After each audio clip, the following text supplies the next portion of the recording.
Some of the content of Patriots Unfiltered may not be suitable for all audiences. Listener discretion is advised. The world's original podcast. Welcome to Patriots Unfiltered.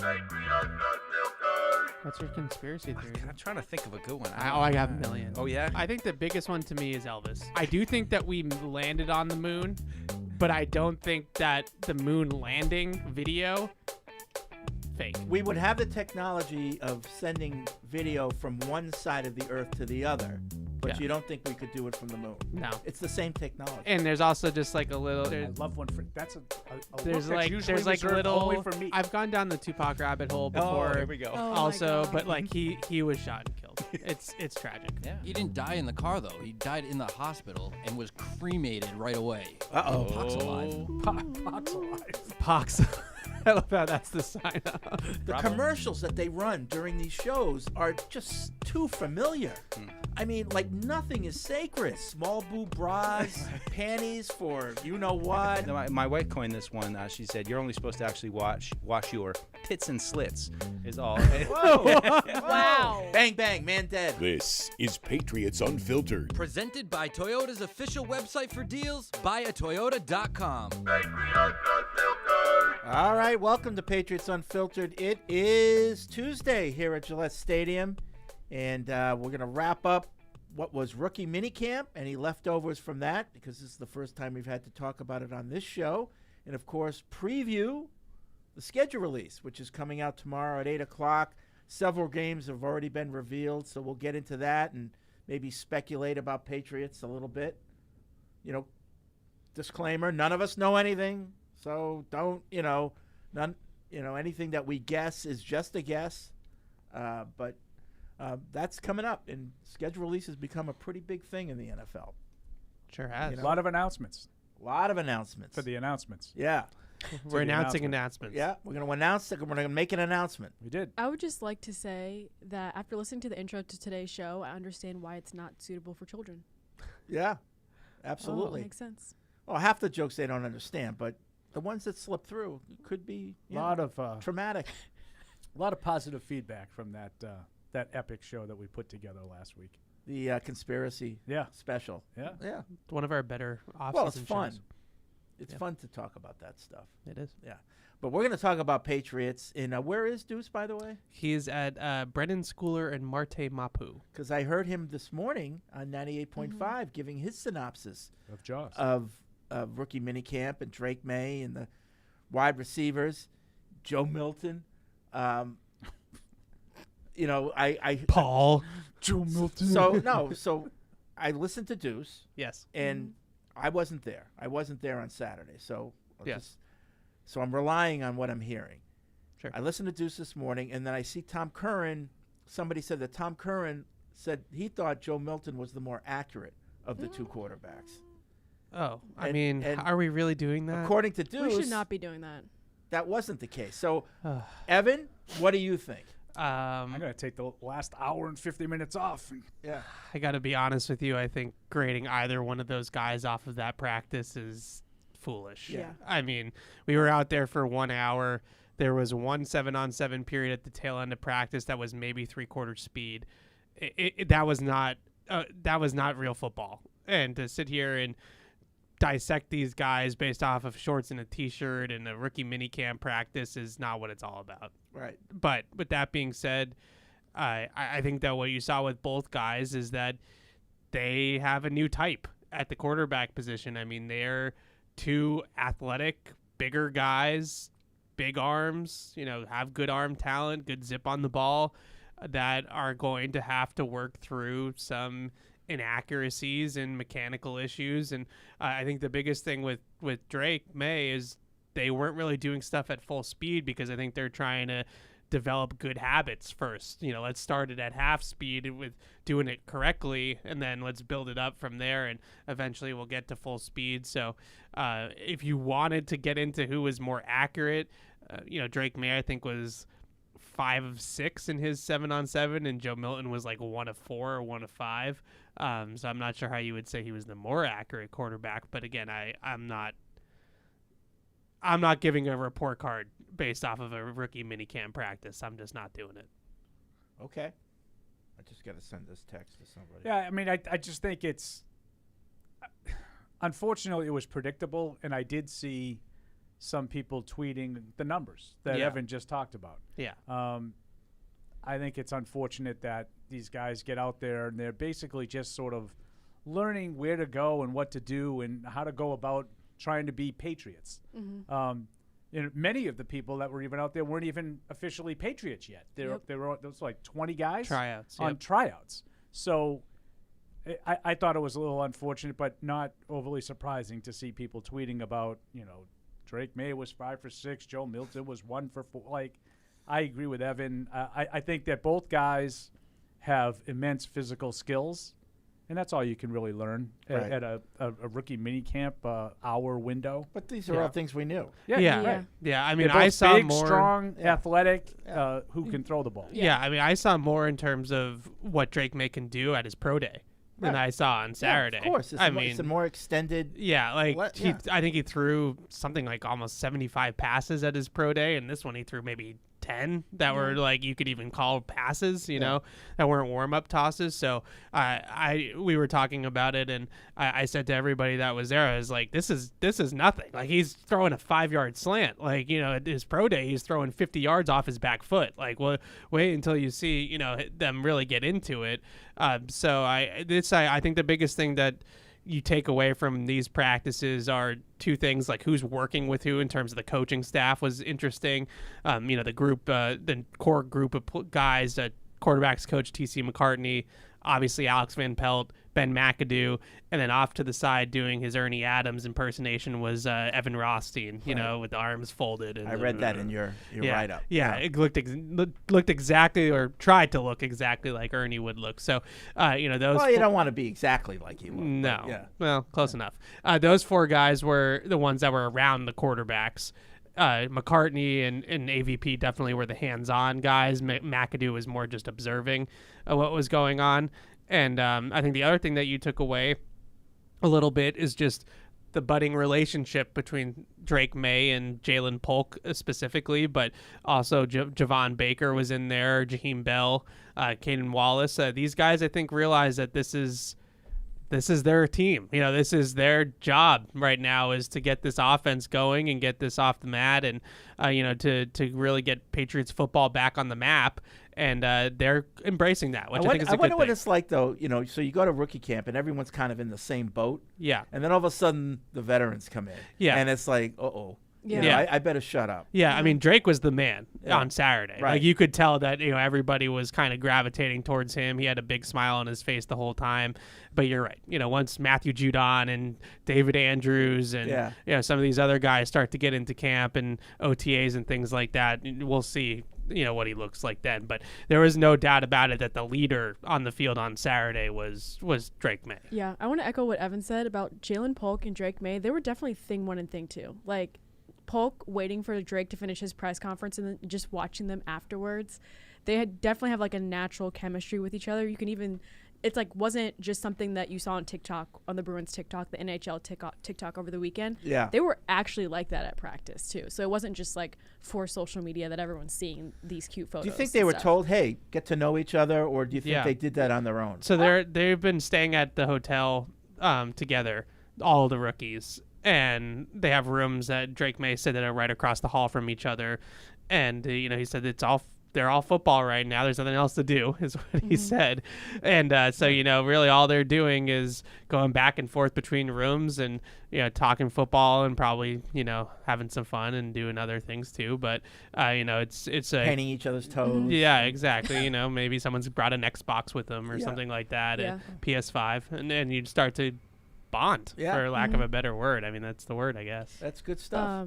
And then chiming in on what Evan said about just watching like who was with Drake May, my favorite question from the press conference with Jerod Mayo was how him identifying like who is going to be the main person in Drake May's ear. Like, obviously you see all these people on the field around him, but he specifically said AVP is going to be the one like specifically talking to him. Yeah, the lead guy. I think is the good. Not I don't care who it is, but there should be one person. Yeah. Yeah, that was a little bit, I think, something that you do worry about, if you want to worry about anything from Yeah. a 1 hour practice in rookie minicamp, is there's a lot of cooks in the kitchen on the offensive side of the ball. And I'm not exactly sure that Jerod Mayo knows where his chef hat fits into all of this on either side of the ball, frankly. I think he's still trying to figure out what's best use of my time. Where should I be just focused on running the defense and doing that sort of thing, or should I be like a CEO like Bill was and float and go around to every single position group? And I think he's still trying to learn where exactly he belongs. He said that he's spent a lot of time with the offense, but most of their draft picks were on the offensive side of the ball, so that makes a lot of sense. So speaking of Jerod, how did he look?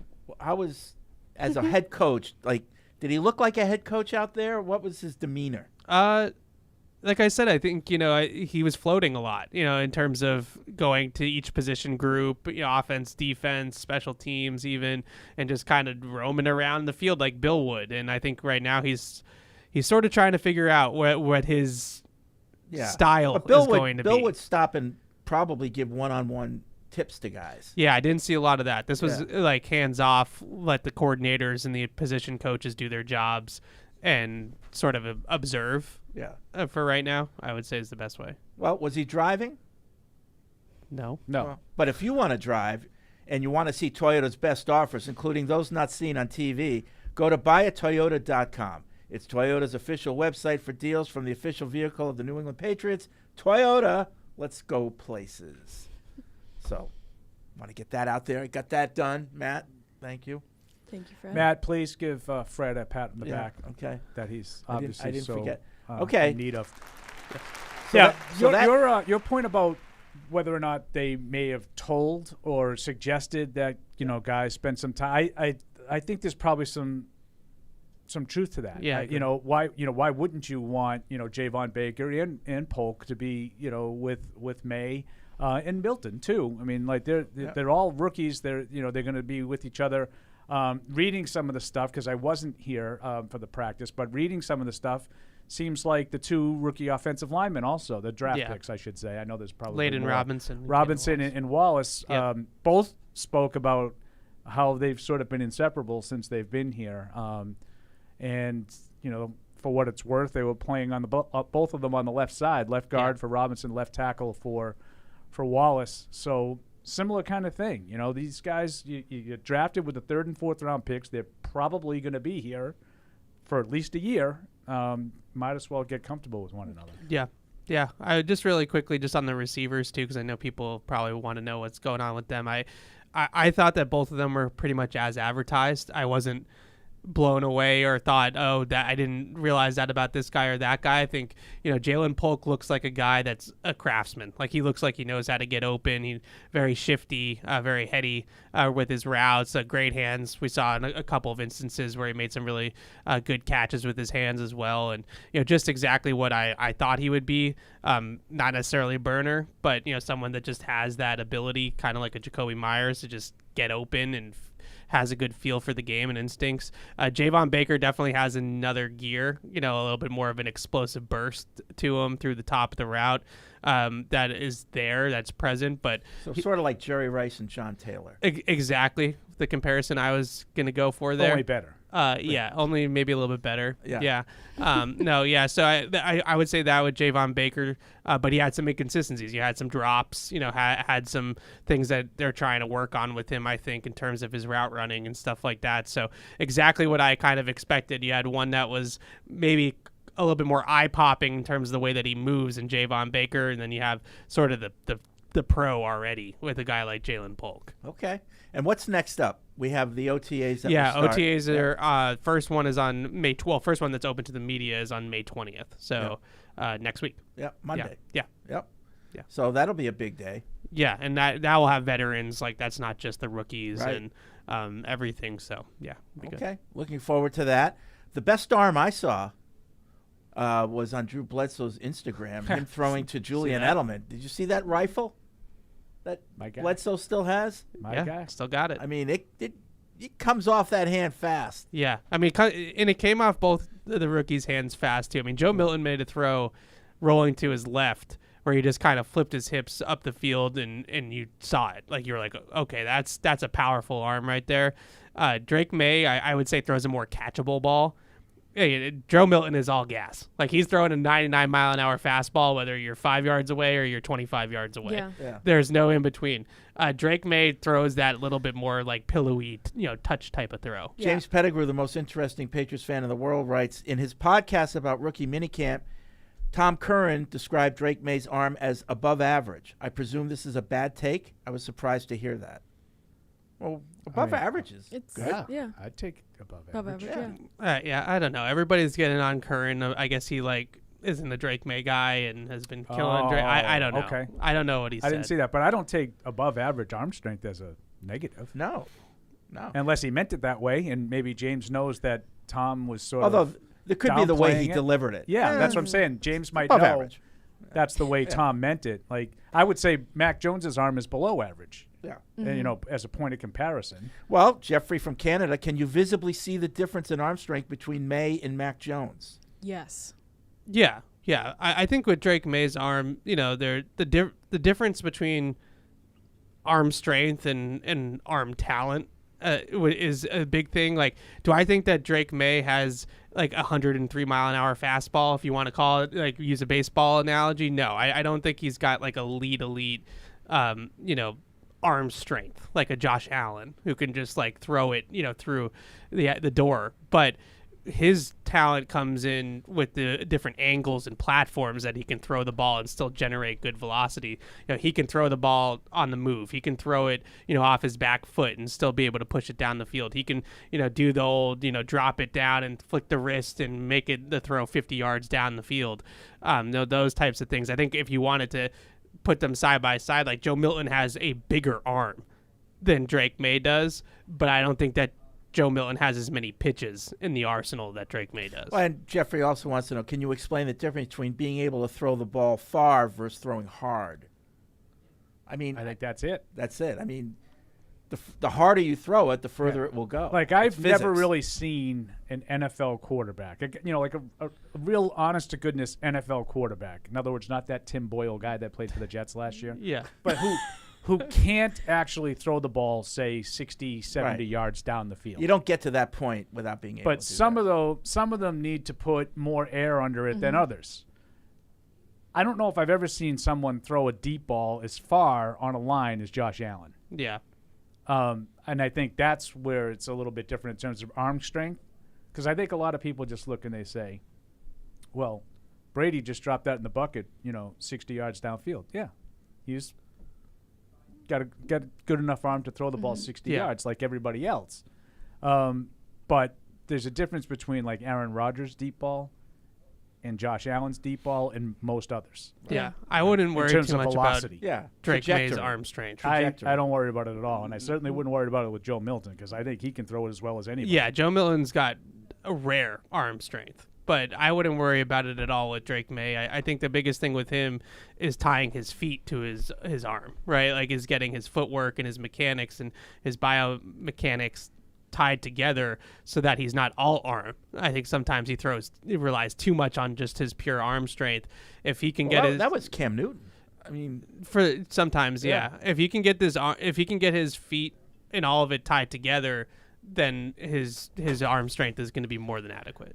Chad from Schenectady writes in, I'm already sick of the fixed Drake May wording being used by the media and fans. The guy's not broken. He's 21 years old with 2 years of college starting experience in a system with different quarterback play. So, I'm in favor of that. Yeah, I mean, we've been saying that the whole time. He needs developing. Yeah. yeah, Like, no one comes in as a finished product.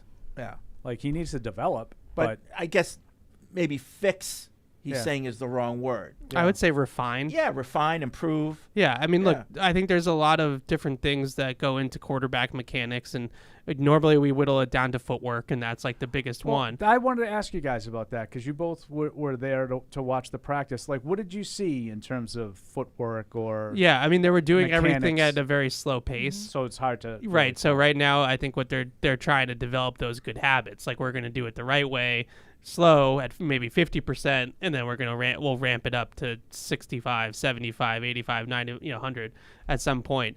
And I think that's sort of the goal. But I wrote about this in the mailbag today and kind of explained the differences. But Alex Van Pelt is a left foot forward quarterback guru. Like, he believes in shotgun, right? So in shotgun, you have your left foot staggered in front of your right foot, whereas Patrick Mahomes puts his right foot forward.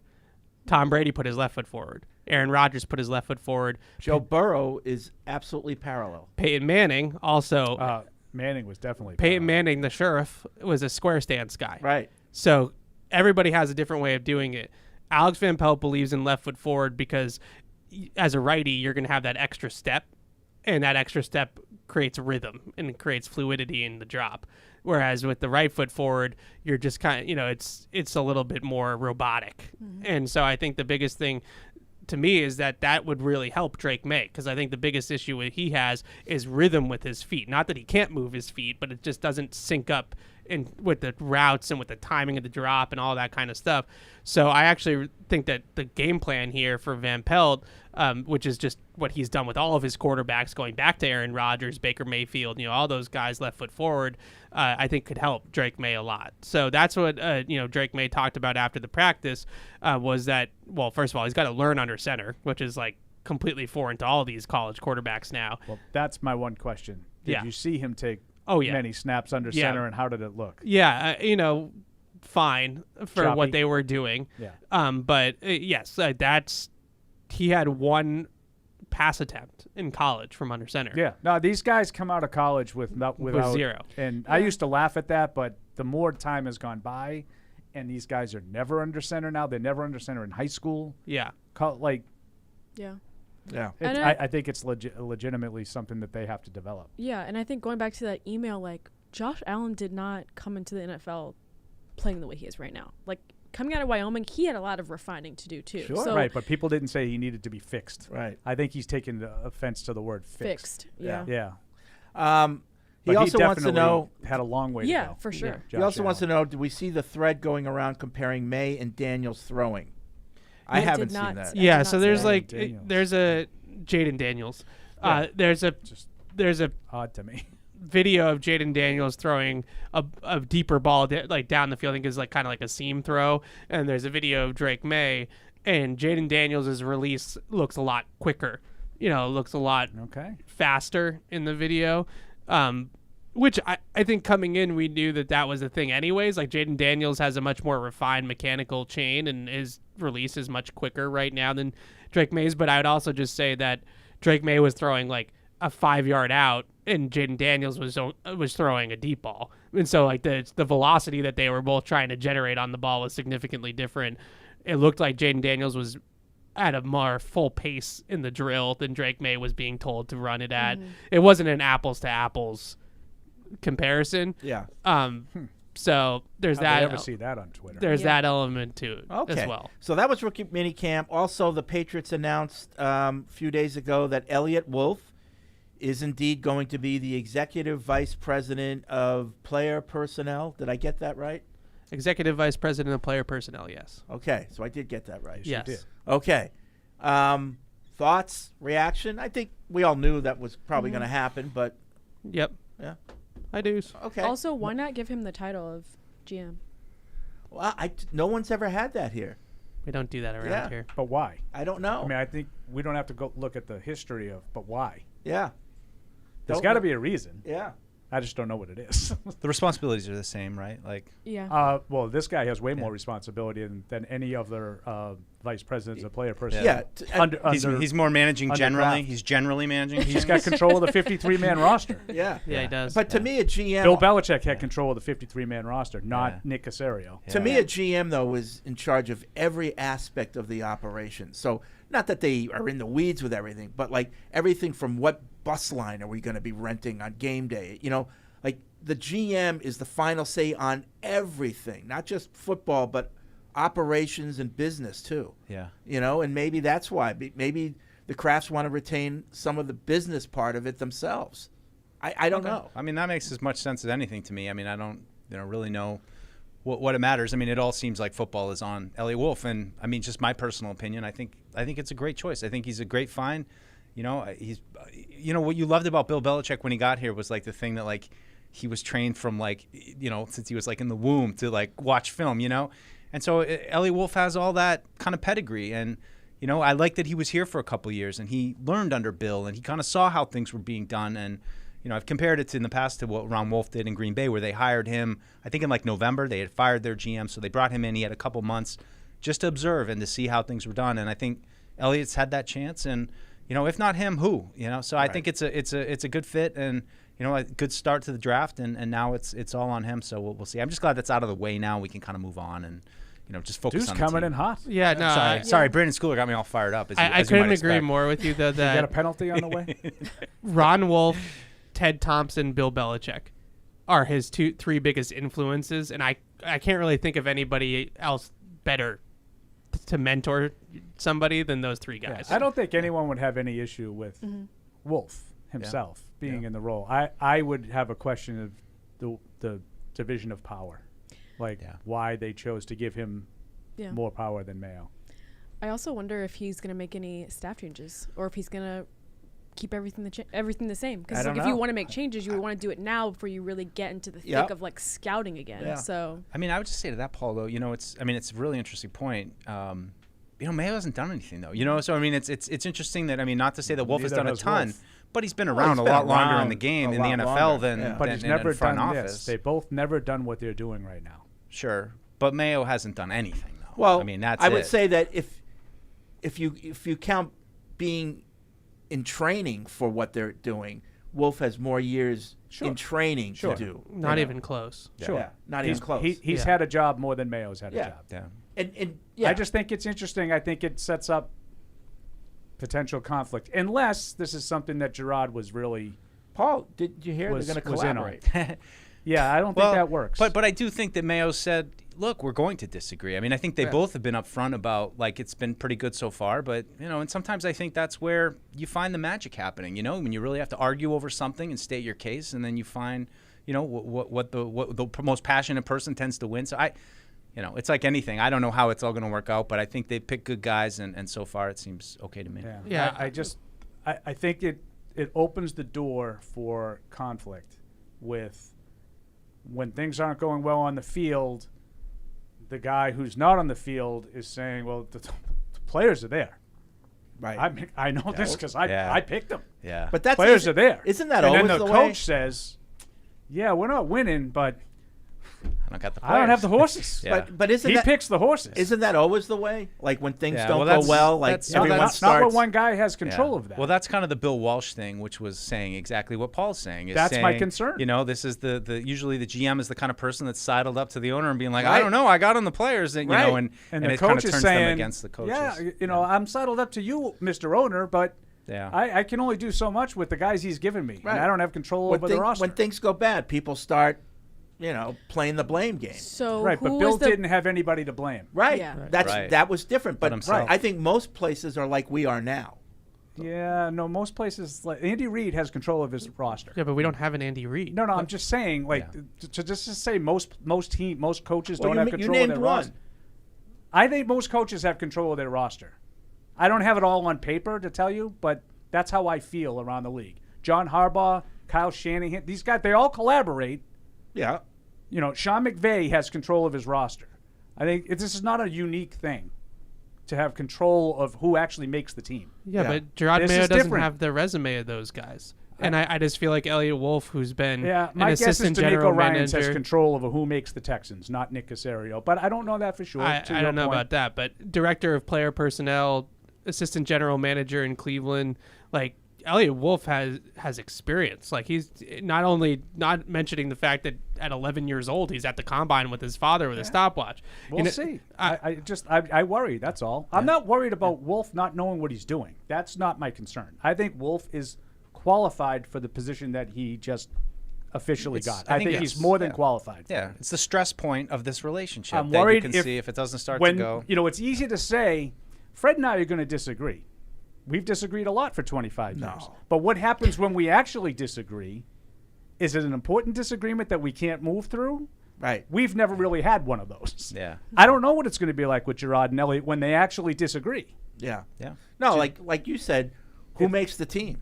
Right. And it's not like, to Evan's point, I think Wolf is a fine hire. I kind of didn't think they had any options. Yeah. Yeah. You know, I think that he was the guy, and he's more than deserving of that promotion, in my view. No, I hear what you're saying. I guess if somebody had to have control, someone has to have control, right, of the roster, and I'd rather give it to the guy that with the more experience, with the bigger resume, than give it to the linebackers coach that we just promoted to be the head coach. That told you he doesn't know what's going on offense? I'm just that was maybe off the record. Well, he kind of said it in the thing. But I think Saturday. the main thing is just, to me, is like Elliot Wolf is qualified for this position. Yes. I don't know if Jerod Mayo is qualified to like run a football operations right now. Fair point. Yeah. So for Jerod Mayo to be the head coach, Fair point. and just coach, like you just coach the team. Like here's the players, you just coach them, and I'm gonna do everything else. And I think to Fred's point about why not general manager, I think that Elliot Wolf is in control of the football personnel. Every single player that walks through that door is coming from Elliot Wolf on down. The branding, the Right. marketing, the what buses we're taking when we're on the road, Right. all that stuff, I think is running through Jonathan Kraft. Mike Yeah, and but does I mean I suppose I don't want to. Jonathan's Mike not- and Charlotte writes in, if Wolf is vice president, who is president of player Oh personnel? God. I just mentioned his name. He's an executive vice president, though. So, oh my God, all But these like, titles. is like, so funny. is Eric DaCosta the Ravens GM? I don't know his title, but yeah, I mean, I think Like, so. is Eric DaCosta talking about travel? No. No, he's picking No. players. Yeah. Like, that's what the general manager does. No, I hear you. I just think that there's a little bit more, like a John Lynch, for example. Like he has a little bit more of that, like, this is his operation with Kyle Shanahan, and it's like they're the faces of the 49ers right now. Yeah. And I think that maybe for now, it's the Crafts are supposed to be kind of the faces, like the royal family, right? But the one that's really pulling the strings on the football side of things is Elliott. Let's see. What's Alex in Mount Holly, why the Patriots don't name a GM, and a roast comment and chirping zebras. At work today, so can't listen live, but was catching up on my Patriots Unfiltered and have a few comments. One, the Tom Brady roast was closure I needed, and I would watch that 10 times over. The Apple docuseries. The roast itself took meaning Patriots Unfiltered to a whole new level. Two, I have trouble with sleeping at night and sometimes play podcast/music at night along with the Patriots Unfiltered. The one other podcast I listen to is none other than Chirping Zebras. All right, let's go. And lastly, I think I cracked the code on why the Patriots don't specifically name someone GM. It's because Executive Vice President of Player Personnel sounds more fancy than General Manager, which is a title you get at a local Chick-fil-A. That was tongue-in-cheek, just in case Fred butchers the delivery. It is funny with I remember when I was living in LA, one of my first intern jobs was at Fox. It was actually in the Nakatomi Plaza building. That's the Fox building. And I remember I had to do a job, but it was like I saw this book that was like, if you're a vice president, this is what couch you can get, and this is your credenza, and this is you're an executive vice president. Now you can get this credenza, and it was like this whole hierarchy of what furniture you were allowed to buy. So I'm sure executive vice president, he must be pulling him in, but then the president, what does the president get? It struck me. Where's his office? Elliot? Yeah. I don't know. I've walked through football once, and I was like blinders on, trying not to look around. It was like walking through a episode of The West Wing, like people busy walking through, talking, and background music. right. Was there a walk and Just talk going little on? walk and talks going on, and I'm just like, it's like during COVID when we weren't. Was Aaron Sorkin hanging out? On right. Yeah, it was. That was pretty cool for a moment, and it's funny because we're upstairs, and you never realize that it's just a beehive of activity down there of people, meetings, and it's going on. But I think once you kind of look at it, you're like, oh my God, this. Guys have talked about how intense it is down there. Not that I could see how intense it actually was, but it was just a lot going on. Yep. Okay. Anybody want to know about Mapu and Schooler? Yeah, why I'm really not? fascinated. Why not? Paul, I got Schooler for you. Now, it was just a couple interesting nuggets, and I to Paul's kind of your point. He's, what do you want to work on this year? And he said, losing Slater off the field, but obviously he's still a coach, just said he was always so level-headed, and I'm very emotional, and I get wrapped up in things. So, this year in year 3, Schooler was saying he really wants to try to embody take so more of many that penalties. Slater. Yeah, I mean, that's, kind of reading between the lines, but he said the big thing was trying to be a leader, trying to be steady and maybe not quite so, up and down.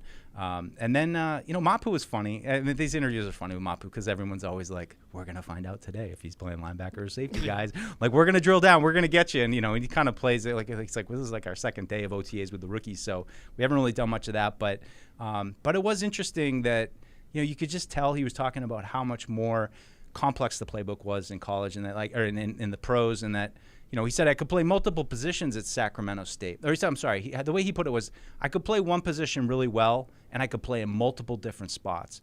And here you have to play multiple positions. And he's like, does that make sense? And I'm like, not entirely, but I think so.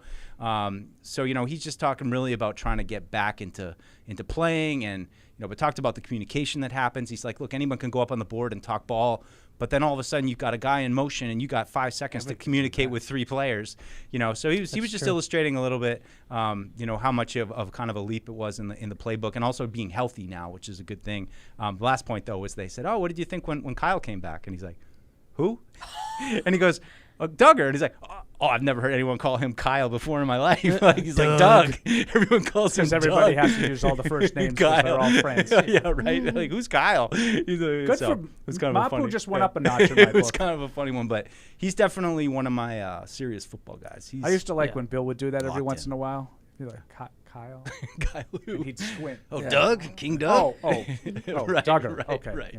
Yeah. So good, good little check-in with those boys. Yeah, I've talked a lot of football with Mapu, and he definitely was like a whiteboard genius. He was definitely somebody I could tell that could get up there and knock it out of the park to run him through the playbook or whatever. But we were talking about this earlier. Brendan Schooler, like the last of the Mohicans of the coverage aces. The special teams coverage aces. And my depth chart and on Deuce's depth, we got one guy, and it's Brendan Schooler. That used to be so like are we 10 down guys to 3 long. specialists in Schooler? And Sly, so 4 specialists. Yeah, Sly. Oh, yeah. but I mean, making the final roster. Yeah. Assuming that they're not going to keep Slater, 2 kickers. Assuming Cody that they Davis. Boy, it really Chris is a whole Board. new world, huh, Paul? Yeah. Yeah, usually I have, like, on a 53-man projection, I'll have, like, 6. Yeah. 3 specialists and at least 3 guys. Yeah, I mean, that now all they do is special teams. on the 90-man roster, there would be sometimes like 10 guys that were really, they're kind of here to cover kicks, and like maybe they make the roster, maybe they don't, but Right. They're gonna make the roster by covering kicks. One more interesting thing was that they asked Schooler a couple questions about the new kickoff, and his brother actually played in the XFL last year, so he's played under these rules. He didn't give a ton of insight, but he did say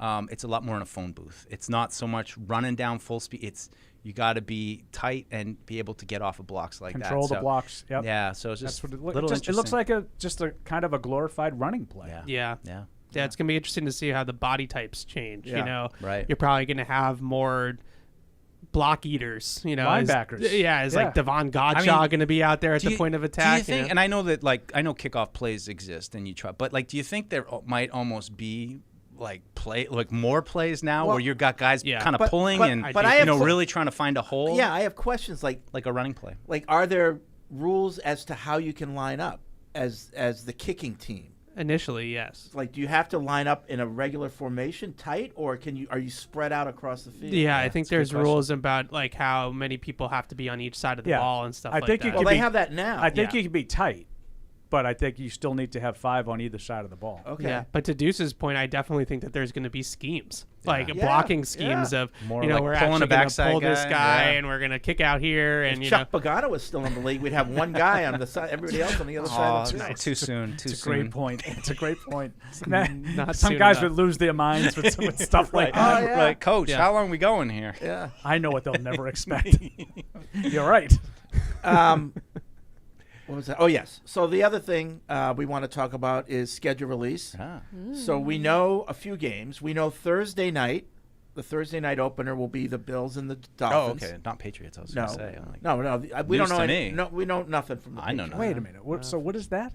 Thursday night. Thursday night football. Season The opener. kickoff. Kickoff game. Race the banner. It's Kansas City, right? No, Bills Dolphins is week 2. Oh, week 2, Thursday night. Yeah. Oh, sorry. Yeah. Week I 2. didn't know anything about the Bills Dolphins. That's why I gave you the. I wasn't I'll- trying to I'll be. get it, I wasn't Bill. doing the call on you. Yeah, no. It's Baltimore at Kansas City is Correct. the opener Yeah, on correct. September Right. 8th, Yeah. 5th, Thursday. 5th. Yeah. And then Early. the second Thursday is Bills Miami. Okay. We know Friday night, first week, is Packers Eagles from Brazil. Bills at Miami, week 3, September, Miami? Or is it in Buffalo? That game, Week 2 is, it looks like it's in Miami, I think. Ooh, okay. Hot. It says Bills versus Dolphins, but Dolphins are So second. the NFL put that out there. Yeah. Yeah. Okay, I These are hadn't- not I hadn't seen these that. are not I leaks. hadn't- These are actual Yeah, these are official announcements. announcements. Monday Night Football, the first one is Jets in San Francisco. Yeah. I like that one. Well, And I like it because it's the Jets start 0-1. I like it. and it kind of tweaks Aaron Rodgers a little bit, like the team Tweak? he wanted to go Tweak? to, and yeah. And also, like last year, it was a Monday night game as well where he Oh, had no. 4 plays. Is he going to run out with the American flag again? Yeah. I hope Oh, not. Mr. So America. Any other announcements? Yeah, Cowboys at Browns Right. is the 425, That's yes. Brady's first Right. game in the booth. That'll be Yeah. interesting. Mm-hmm. Brady. Because they had 4 of the games announced for Yeah. week 1 Yeah. Yeah. officially. Yeah. Yep. And then I guess you add in And that the second Thursday Thursday night night football game game. with Miami Buffalo. Correct. So there's 5 games that we know of right now. Yeah. I think just for Patriots, I'm just curious. Is an international thing happening? Is back to back, and then they reportedly wanted to ask to The do West the Coast. West San Coast Francisco, trip. Arizona. I think they're trying to. I'm not really. There's not all that much more. I'm really Well, like. are we playing you on know, Christmas? There's Yeah. 4 teams God, that I are going to hope be not. playing on Christmas. Well, yeah, for Which us is a maybe Wednesday. that's important. I don't know. I'm just gonna assume no. If When was the anything. last time Tamara got to celebrate her birthday properly? Oh my gosh, on a Wednesday, she would be Never. apoplectic. Because in college, it was bowl games. Yeah. right. Yeah, We for would- me, we would be leaving. Like it's this. worse that it's a Wednesday than it's Christmas. Like, are we really going to play a game on Wednesday? I guess we are. Yeah. You know? First of all, I'm gonna be Two honest of with you guys. Like, before I started working here, I'm not watching a football game on Christmas. I I'm couldn't just agree not- with you more. I'm not doing that. Oh, like, if I'm at home, this is where we part ways. if I'm like Thanksgiving, yes, I will Yeah. sit down with my meal and watch the game. The two day What's the games. I difference? never watched the Yeah, night because yeah. Thanksgiving is Too much turkey for Paul. He's got There's the not tryptophan. like other things to do. Like you just. What do you mean? Yeah, Christmas, I'm not doing that. I'm What's sorry. all Christmas the to me is family. Christmas afternoon? Everything's done. Let's watch football. Yeah. No. Yeah. I don't know. I'm kind of with Fred on this. I don't one. know. The 8 o'clock. Like, the 8 o'clock. we open all the Thanksgiving is presents, and tough. now we're like, now what do we do? We're like football. Yeah. Oh, God, no. Like, Well, we were always. So at I'm the, with at the Tamara. movies, so. I'm not shooting my BB gun in the backyard in the afternoon like I was when I was a kid. Like I have no toys to play with. Like what am I like? Oh, here's another. 2 years ago, I another think, button-down shirt. I think guys. the Broncos played on Christmas 2 years ago. Yeah. I did not watch one play Yeah. of it. Yeah. Yeah. That's And it. I don't watch the Patriots. night game on Thanksgiving. Yeah. I don't have any interest Yeah, in the that night game game's either. tough too. Do you even like football? I do, but I like it. You know me, I'm old school, and I'm set in my ways. I like football when football's supposed to be played. The West Coast early game on Thanksgiving was great, which was like 9:30 a.m. Which because then you're kind of getting ready for Thanksgiving, and then I would miss kind of the rest of the games in the West Coast. But that first game was great because it was just you're getting your food ready. You're not going anywhere before, and we're not going to unfortunately the high school I football. mean, games Fred, they anymore. could spread the schedule out so there was a game, in every window every day of the week. I know. I'm just telling you, I wouldn't watch most of those. No. funny. But when they're on Sunday, if we have like a bye week, I'm glued to the red the red zone. I think other than the fact it's a Wednesday, I think Christmas and Thanksgiving, to me that's great that there's football on. Like what else the hell am I gonna do after? Well, Christmas is supposed to be NBA's day, I and know. they stole it from the. and NBA, just so you know, which I is don't watch the unfortunate. NBA games on Christmas. Well, I don't either. watch them on anything. Well, No, but like I do watch the Celtics, and they're almost always on Christmas, if and it's- I don't watch them. if the Celtics because I'm with playing- my family. Yeah. If the Celtics play on Christmas, I'm watching. Why can't you No. watch with your 100%. family? Because I'd rather spend time with Yeah, my we're family usually than like- watching a game. You We're see 'em usually the like rest of the year. playing games, like playing. Yeah, but I don't like them the games, rest of like, the year. There's a difference. Talking, like there's just other things that I would rather be doing. No, if the Celtics are playing on Christmas, you got to watch that. But I feel like that's what as a kid, well, as a Jew, we were always at the movies. But if the movies or the Celtics, like those were the two Chinese food. Yeah, and those were movies, the right? those were like the two things that we were doing. We were either at watching or at the Celtics game, or we were at the movies and then going to eat Chinese food. Have you ever been to Golden Temple in Brooklyn? Of course, Of course. Oh, of course. That's like Mecca. Really? Oh yeah. It's like a temple, like a Jewish temple. Right, Yeah. really? Yeah. Oh, yeah. They're the best. Hard to get into on Christmas. Oh yeah. Well, we usually sit at the bar. Yeah. Which is nice. Get some get some appetizers. Nothing crazy. Yeah, that's the best. A little pricey, but it's good. Yeah. It's good. Oh. Yeah. All right. So that's what we know about the schedule release. And the full schedule release will be announced tomorrow at 8 o'clock on NFL Network. Yep. And I can say that, it's become sort of the Super Bowl of social media in the league. And all the teams kind of, compete in a fun way of like who can be the cleverest and have the most interesting video or whatever they do to, celebrate the announcement of the schedule. And I can say that we've got something pretty cool going on. I think so. Yeah. I think so. A lot of credit to Alexandra Francisco. She's one of the big I thought pieces Shout of out it. to Alex. I thought you were going Yeah. to credit me. Yeah. No. No, I don't want to Shout give. I'm out- not going to give No. anything away. I just want to Shout say out to that Alex. if the Chargers do like an opening where they're like, year 3 of anime, screw it, let's do it, and then it's just another anime thing. I'm curious if the Chargers continue to beat the anime. Yeah, I think the pressure's on them. Yeah, you Yeah. gotta come up with something a little funnier. I'm curious if someone's going to come out with something more like organic, like what the Titans did last year, where it was like, not saying they didn't have a lot of effort into it, but like just being out on the streets of Nashville and doing Well, that. the funny thing about that wasn't their main thing. Yeah. It That wasn't. was like a byproduct, and it did better than Yeah. their main thing. So I'm wondering Yeah. if someone saw that and was like, okay, we're going to do something like Right. less produced. Right. and Like see we what did with happens. Ernie Adams. Yeah. Yeah. Like AI. I wonder if AI is going to be involved in somebody's. There's going to be some that's a AI good stuff. one. I bet. Yeah. I also was wondering, do you think that the league will use AI to make the schedule, or if they're not already? But like, doesn't that seem like a Well, prime AI thing? I do know that from the way they used to do it, it is more computerized now, and it takes like 1/10 of the time that it took the guy that would sit in his office. I forget his name. Yeah. It was legendary, the guy that would come up with the schedule. Yeah. But now, like, all these venues are so much more complicated in terms of the other events that they have. Yeah. It's so much harder to. It just seems like Yeah. GPT, like no games back to back. Like Yeah. these guys got to have a Wednesday game. They need some rest. You type in all the commands and like boom. But you got to feed in, like, if Messi was coming in September, that, Yeah. Right. like There's that. a lot of variables. that you Yeah. have to- Well, at the TD Garden, there's all sorts of like Right. conflicts now because the Bruins and the Celtics are still going, and I think it was like a Tim McGraw concert or something like that was supposed to be one night, and they had supposed to to be on move a Friday, it. and they moved it to a Wednesday. Yeah, because the Oh, Bruins wow. needed Yeah. the Right. yeah.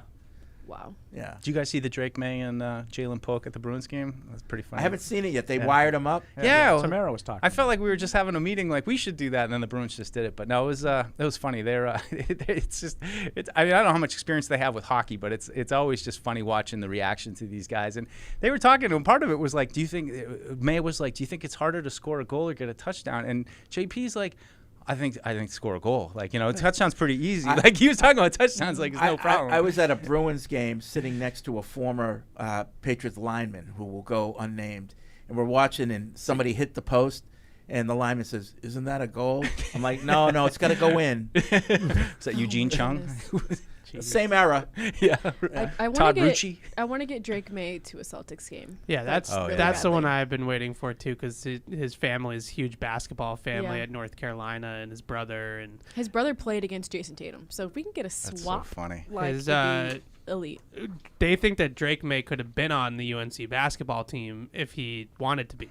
Yeah. They wanted him to play and come off their bench as like a 6-man type of thing, but he wanted to focus on football, so he didn't end up playing. I wonder what the odds were on that. But whether you're in the game or betting on the game, you'll need a game plan. DraftKings Sportsbook, the official betting partner of the New England Patriots, provides you with everything you need to build your personal betting game plan so you can get in on all the action while practicing safe bets.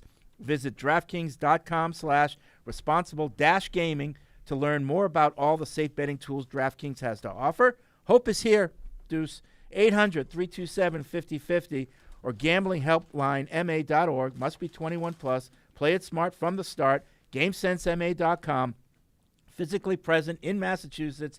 See DraftKings.com/responsible-gaming for details and state-specific responsible gaming resources. We will be back after this. Isn't it time to get exactly what you want? Welcome to Red Hot Deal Days from Verizon, where you get your pick of our best deals. Like My Plan, where you can pick the perks you want and save on every one. For limited time, bring your own phones to a Verizon store and you can get My Plan for our best price ever. Get exactly what you want in your phone plan and only pay for what you need. Bring your phones to your Verizon store today and get my plan. These deals won't last. It's your Verizon. When someone accidentally threw away the school play costumes, Oh no. replacements were shipped with FedEx. And with picture proof of delivery, everyone could focus on the perfect opening night. FedEx, where now meets next. For residential delivery only. What's up, everybody? Let's hear what head coach Jerod Mayo had to say at rookie minicamp this weekend. You a shorts and t-shirt and all weather kind of guy? Yeah, honestly, I thought it was going to be a little warmer out here. I like hoodies. At the same time, trying to do my own thing without the hoodie, and now I'm just going to freeze my butt off. All right, I'm ready. What did you accomplish yesterday? What are you trying to accomplish today? Yeah, I think first and foremost, yesterday was more of an evaluation day to see how these guys are physically and also mentally. Today we'll have a little bit more as far as competitive drills. Still following the rules, but it'd be good to see those guys, actually going out there and playing football. Is there anyone that really impressed you that first day, that stood out to you? Honestly, we have 20 tryout guys here as well. And so there are a lot of guys that, they came out here and look good in shorts and T-shirts. But I think the thing we have to remember is it's football. So there have been a lot of shorts and T-shirt all-stars that never really touched the field, and we'll have to wait and see until we get the pads on. Jerod, what were your early impressions of Drake? Early impressions of Drake, look, he has a lot to work on. But I have no doubt that he'll put the time in. So, I know you guys saw him out, or you didn't see him out here yesterday, but, he was here all night trying to get, on the same page as everyone else. So. Jerod, when it comes to Drake, what type of work are you guys doing with him, not on the practice field, to try to get him up to speed when it comes to the playbook and the offense? Yeah, it just comes down to time. That's the biggest hurdle. And then, you work under some of these phase 2, phase 3 rules where you don't have as much time as you want to, so you can't have those conversations. But look, it's all about, hard work works. We talk about it all the time, and he's working hard. So day one is kind of hard. It's kind of hard to really say, this guy did X, Y, and Z. Jerod, is there a primary person who'll be kind of in the ear of Drake, and Joe? Is it T.C. McCartney? Is it Alex? Yeah, Is it Ben? no, that's a great question. I would say, across the league, most offensive coordinators, they interact with the quarterback, the starting quarterback for the most part. We do have a group of coaches that have quarterback backgrounds, but I would say overall it'd be AVP as far as that lead guy. With Drake, but with Drake, with Jacoby, and you don't know who the starter is yet. That's right, we don't know who the starter is. So AVP would be in all of those. Go ahead, another follow. No. Just making sure. Going off of that, how would you describe the division of labor with the coaching staff in terms of developing Drake and his individual development against running the offense? No, it's a great question. There has to be balance there. You don't want Drake hearing too many voices, and once again, that's why I'm saying, AVP will be the lead guy as far as that communication with Drake.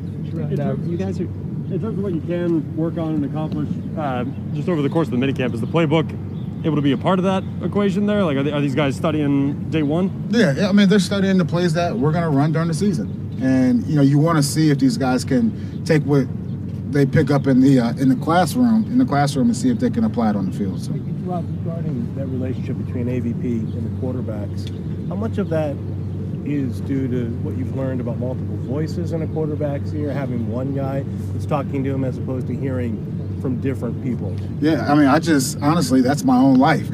So, you hear all these voices, you have to have a small circle that you really can talk to and trust. And I think AVP's in that circle. I know AVP's in that circle with Drake and the rest of these the quarterbacks. Have you seen much change with you in terms of how you attack a practice? Formerly a linebackers coach, what's going to change with you in a regular practice? Yeah, honestly, I've been over with the offense more than I have with the defense. And that just goes back to continuing to grow and continue to learn. I sit in those offensive meetings as well, and I'm learning right alongside those guys. And, as far as practice is concerned, I'm going to bounce around. Offense, defense, special teams. They all play a huge part in winning football games, but that's the benefit of having a bigger staff or a larger staff. I'm able to do that. How would you describe Ben McAdoo's role? What would be his primary domain? Yeah, Ben has tremendous experience. He's coached every position on the offensive side of the ball, so he was one of those catch-all players just in case as we started to build out the coaching staff. He has a great history, great background. He also helps me with some of the, the scheduling stuff, almost like an assistant head coach type of role there. But I do have a small circle of people I lean on as far as that's concerned. On the rookie quarterbacks, are they both on the same developmental schedule? Do you development them simultaneously, or do you do like separate things? No, you have to do it together. You know, when you want it to be a fair competition, especially when we start doing offense versus defense. And look, once again, we have a lot of coaches here that know the position, and so those guys, you know, after the allotted time, they have to take it on their own to go out there and get better. So that's where you really start to see separations, those guys that do a little bit extra. Have you seen Joe throw the ball yet? I have. I've seen Joe throw the ball. Yeah. Hey, he over here like double dutch. You ready to jump in? You don't even know what double. No, you don't jump double dutch like that. It's a song. It's a whole song. Javon Baker. What's the wait? A song for double dutch? Yes. What is it? It's like a rap song from the early 80s. No, it's what? All right. Listen to me. Javon Baker expressed a high level of self-confidence, which is great. I'm sure you want that, but is there a point in which you say, that's terrific, you know what, let's have a little less of that? Yeah, you know, honestly, like for me, I want these guys to have a personality. I want them to feel free to talk about certain things. Look, we'll have rules of what to talk about, but now once he puts it out there, he has to show it every day out here on the football field. If not, he's just a talker, and then you start to lose the respect of the locker room and things like that. So, look, he said it, he put it out there, and now you got to show us. Jerod, the team is interviewing for this executive VP of player personnel. I'm curious, just how does that tie into you? How important is that?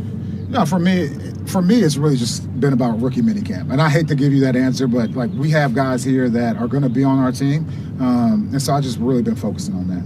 Jerod, I think report came out that Matthew Slater is going to be on your staff. Can you just talk about what his role is going to be? Yeah, Slate is on the staff, and I'm happy about that. You know, we came in together in 2008. Whoever would have thought, and I always joke with him, like when we were in that room, rookie minicamp, that he would have a gold jacket one day. And hopefully he does get that gold jacket. But he's an advisor for me, you know, all things football and honestly the things off the field. He's a very smart individual, and I would say we see most things the same way. And at the same time, I know he's a guy that will be honest with me.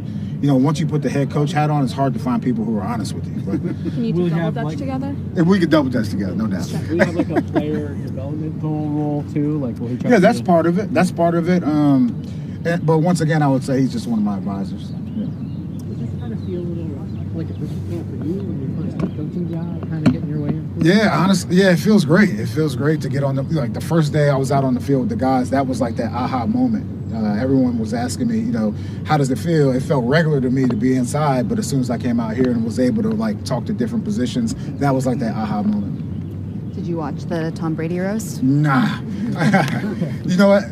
That's a fib, okay? So I started off watching it. I'm gonna be honest, like we want to have transparency and honesty.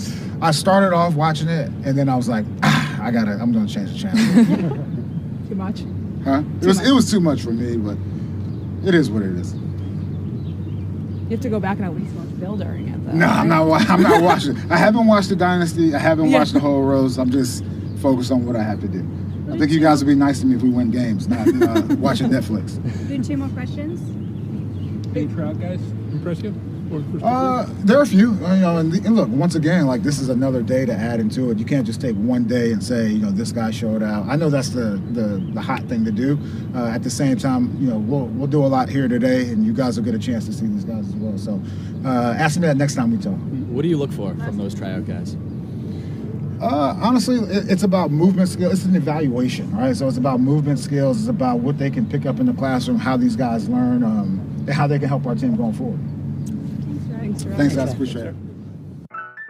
And now, great moments in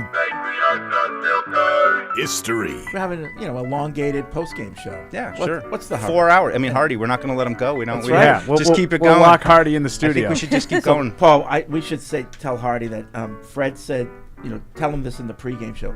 Fred said that because it's your last postgame, he wants to do 4 hours. Yeah, and you owe him 2 more hours. The potential for it to be Bill's last game. Yeah. You know, we wanted to. Yeah. Be, How about he's do got to something make up special. the hour that he ditched on Christmas Eve? Or like, we need to make that up because I'm not paying you full rate Right. if you don't give me an extra hour now. Yeah. So. Now, do you want me to wait till you get here? No, you just say it. I'll try to watch and get his reaction. Okay. Oh yeah, you'll be All right. here, Fred. Yeah. So you can Because he'll be like, react differently if I'm not here. I'll say, "Oh yeah, I forgot to tell you." Yeah. Like during the pregame. Yeah. right. And Fred will be like, no, that's what we're doing. We gotta Yeah. go longer. Yeah. It's snowing. But Where I'm do you not gotta gonna, go? But I'm not going to be able to carry that through. He's gonna die. That's another great moment from All All right, welcome back to Patriots Unfiltered. Easy to drink, easy to enjoy. Bud Light, the official beer sponsor of the New England Patriots. There you go. Talk about Tom Curran. He had a take on May. Andrew in Louisiana, I think, or it might be L.A., I'm not sure. Curran was pretty vocal in his desire to not draft May and trade down and take Penix. I'm not accusing him of bias, but there might be a bit of trolling involved. It's interesting. So I think you guys explained it off air, but did you talk about it already on air? That we did. Curran. Someone wrote in that Curran had mentioned that Milton was more accurate than May, and that kind of ran counter to what Was the there three of you who were all at the was there practice any felt. context to that, or just generally speaking, you felt that I do not know. Yeah, that's why I didn't really say much about it, because I didn't hear what Curran said. So and who knows? It could have been a 30-minute podcast. And in fairness, when someone relays something that someone said, it often is not sort of relayed properly. Yeah. But here's the thing about Curran. Back in 2001, he was in the Brady camp way before a lot of people. Yeah. He was. He was. Well, but after Brady played. Yeah. Yeah. It wasn't before Brady No. played. It was after Brady played. Yeah, nobody was in the Brady a lot camp of people before he were in played. a lot of people were in the Brady camp after he played. Right. Was it, Tom was ahead of the curve on that one? Was he? I would say that's accurate. Well, he was involved Felger and Curran were ahead of the curve. That Brady should not only keep the job until Drew comes back, but even after Drew comes back. Yeah. They were ahead of the curve on that. How much of that was Bill telling them that? In all seriousness, because I know him and Felger were. It's a great question. Knowing what I know about Brady Felger, I would say it was probably more to do with just that it runs counter to what everybody else is saying. Fair enough. I didn't know if he was like that 25 years ago, but that makes sense. He kind of was. Yeah. Go ahead, Fred. But you make a good point that Bill might have been saying, listen, this guy's better. This guy Keep runs an eye on him. This guy runs the offense better than Drew does. Yeah. Let's see. Lots of emails coming in. I want to thank everyone. Daniel says, I hate the idea of a scheduled midseason start for May. I don't want to see us in a scenario like Miami with Tua and Fitzpatrick. I believe the better plan would be to plan for him to sit the year, and we wait for Brissett to get hurt. His injury history precedes him. I believe we would get a chance to see May eventually, even though I don't wish injury upon Jacoby.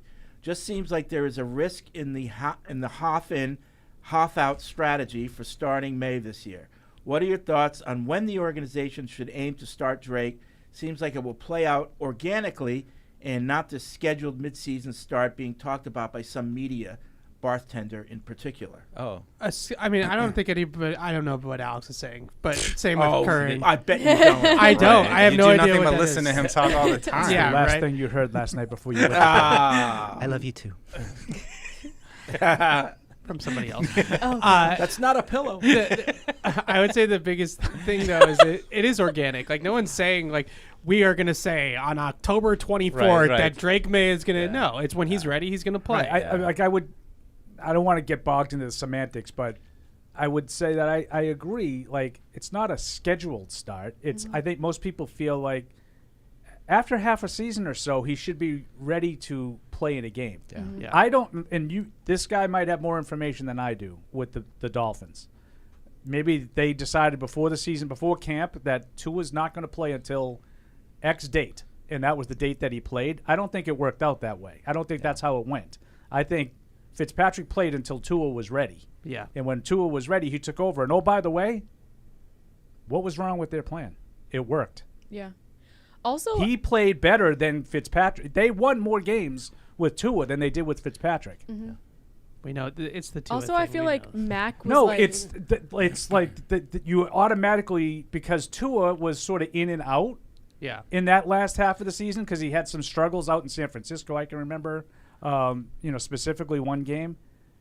That means you botched it. No, like they didn't really care that much about the here and now as much as they did about Tua's development. Mm-hmm. And I think you could argue that they did well by him. I think he's developed well. Yeah, it's just the injuries that are right. I feel like Mac was organic. Like they didn't know he was going to do as well as he did during camp in the preseason. Like I feel like Did they intend to start him over Cam Newton No. right away when they drafted him? I don't think so. I couldn't agree more. Yeah. I don't think they made that decision the day they drafted him. I'm totally with Tamara on Me that. too. Like they watched it through training camp. I think, Cam missing time with COVID didn't help him. Yeah. Yeah, that was weird. Then they changed the. Well, that was the didn't year help. before. That was the That year didn't before. help. But no, I think Tamara's right. I don't think that they drafted him and then they said that day he's No. going to start week one. No, but it was apparent. I think in their mind, we thought if it's close, we're going to start Mac. Yeah. I think that's what we kind of talked about. Yeah. Eric, you talk about ahead of the curve. Eric was like, not only that Mac should start, but that they should cut Cam. Yeah. I don't even know That's if it exactly was- what they did. He was the first person I was excited to tell when they cut Cam. In hindsight, was it even really that close between Well, Mac I and do Cam still in the watch end? I think it was until COVID. Yeah. Well, I think they were very similar until COVID. So Cam he went out of the protocol, right? He didn't get COVID. Yeah, no. And then he had a couple. He had to sit out practices with the Giants. Yeah, right. And Mac that's tore when it I up. think Mac took off. Yeah, yeah. I don't think it's like I said. It's not. This day is going to be the day that we turn the keys over to Drake May. I think the one thing with the schedule, as it relates to the schedule, is when is the bye week? Yeah. Because then you can take the bye week to get some extra practices in, as with Drake May, with the ones and all that kind of stuff. Right. And that's what they did with Tua in Miami. Tua took over in week 8 in Miami, which was right after their week 7 bye. After a bye. Yeah. Yeah, but then again, even that's fluid. If Jacoby Brissett is 6-1, and you get the bye, Yeah. are you taking Jacoby Brissett out? Is Drake May ready? Yeah, I would. you would, even though Brissett's 6-1. Yeah, I think that's what the Dolphins did. And it wasn't 6-1, but they had a winning record with. Well, they didn't have Jacoby Brissett. I'm only kidding. No, they had a better journeyman. I mean, I think you paint a difficult picture and that that's why it's a good example. But I think it's the reality of it in my eyes is probably not going to be that complicated. You're They're going not to gonna be kind of 6-1. know. I get it, but and if you get to the end of the year and Jacoby Brissett's been playing the whole year, you kind of felt like you burned another year a little bit. I would say. And you do run the risk, and Fred's right, and obviously, they're 6-1. Now you run the risk of veterans being upset that you're making a move, but if you're 6-1 because of Jacoby Brissett, then you're probably not going to make the move. But that's hard to. But it's hard to imagine that you're right. 6-1 because of the Yeah. quarterback just like lifting the team. Yeah. And that wasn't the case with Miami either. Like they weren't. I think they might have been like 5-4 or 4-3 or something like that. But even with- back with then, Fitzpatrick. weren't there people in the Fitzpatrick camp? Yes, They were like- the Miami got killed for it. Yeah. and I think they were right. in their locker room a little bit too. Like it was. Yeah. It wasn't a universally No. loved decision. They got a lot of and he was little criticism. and for he was it. a little passive aggressive Fitzpatrick, and I'm a team guy, but like Yeah, and then he He'd ended still up like to be actually playing and actually starting another game. He did because that Tua year. missed a game. Yeah. I want to say a Raiders game late in the year that they needed to win, and he won it. Yeah, I know. Dude, What year are we talking about? 2020. There weren't even fans. Like of all the seasons I blocked out, probably 2020. The only reason why I So- even know it remotely well is because I've looked this up to relate it to Drake May. Yeah, He knows it just off the top of his Yeah. head. Well, how do you guys feel about the other rookies, though? Like, I mean, everyone wants to say, when is Drake May ready? How do you feel about the rookie receivers being ready, or Jaheim Bell being ready, or the 2 rookie offensive linemen who I just thought were awesome dudes? I enjoyed hearing from them. Listen to those 2 guys talk. They sounded like a lot of fun. Are they on similar kind of clocks, or are we at a point now where I know the quarterback is different? It's very important, but why are we waiting? If you really feel like Caden Wallace is going to be the left tackle, just put him out there, right? Like I don't know. Is he better than the other guy? Yeah, I mean, but even if to me, it's the same thing. if it's like this, and you're like, well, with a little, he's gonna go. He'll quickly surpass that guy. Yeah, I could same see thing Wallace. with Polk. Then I would play him. I could see Wallace playing just because how many snaps he's already coming in here with. He has a lot of experience. Obviously, he'd be switching sides, so that could play into it. But if we're gonna pick one offensive lineman to potentially start, I could see him doing it. And I think Robinson probably has a chance to be in that mix because I don't know where Cole Strange is going to be physically. No, Yep. and I don't know where Cole Strange is going to be. Period. Right, Well, but I mean, Same. all of those guys, I put Mafi, I put Strange, Jake Andrews to a lesser extent. They're all going to be in that mix. If Robinson is the better option, play him. It's really interesting to me. We spent so much time this offseason talking about the 3 big needs this offseason: quarterback, wide receiver, tackle.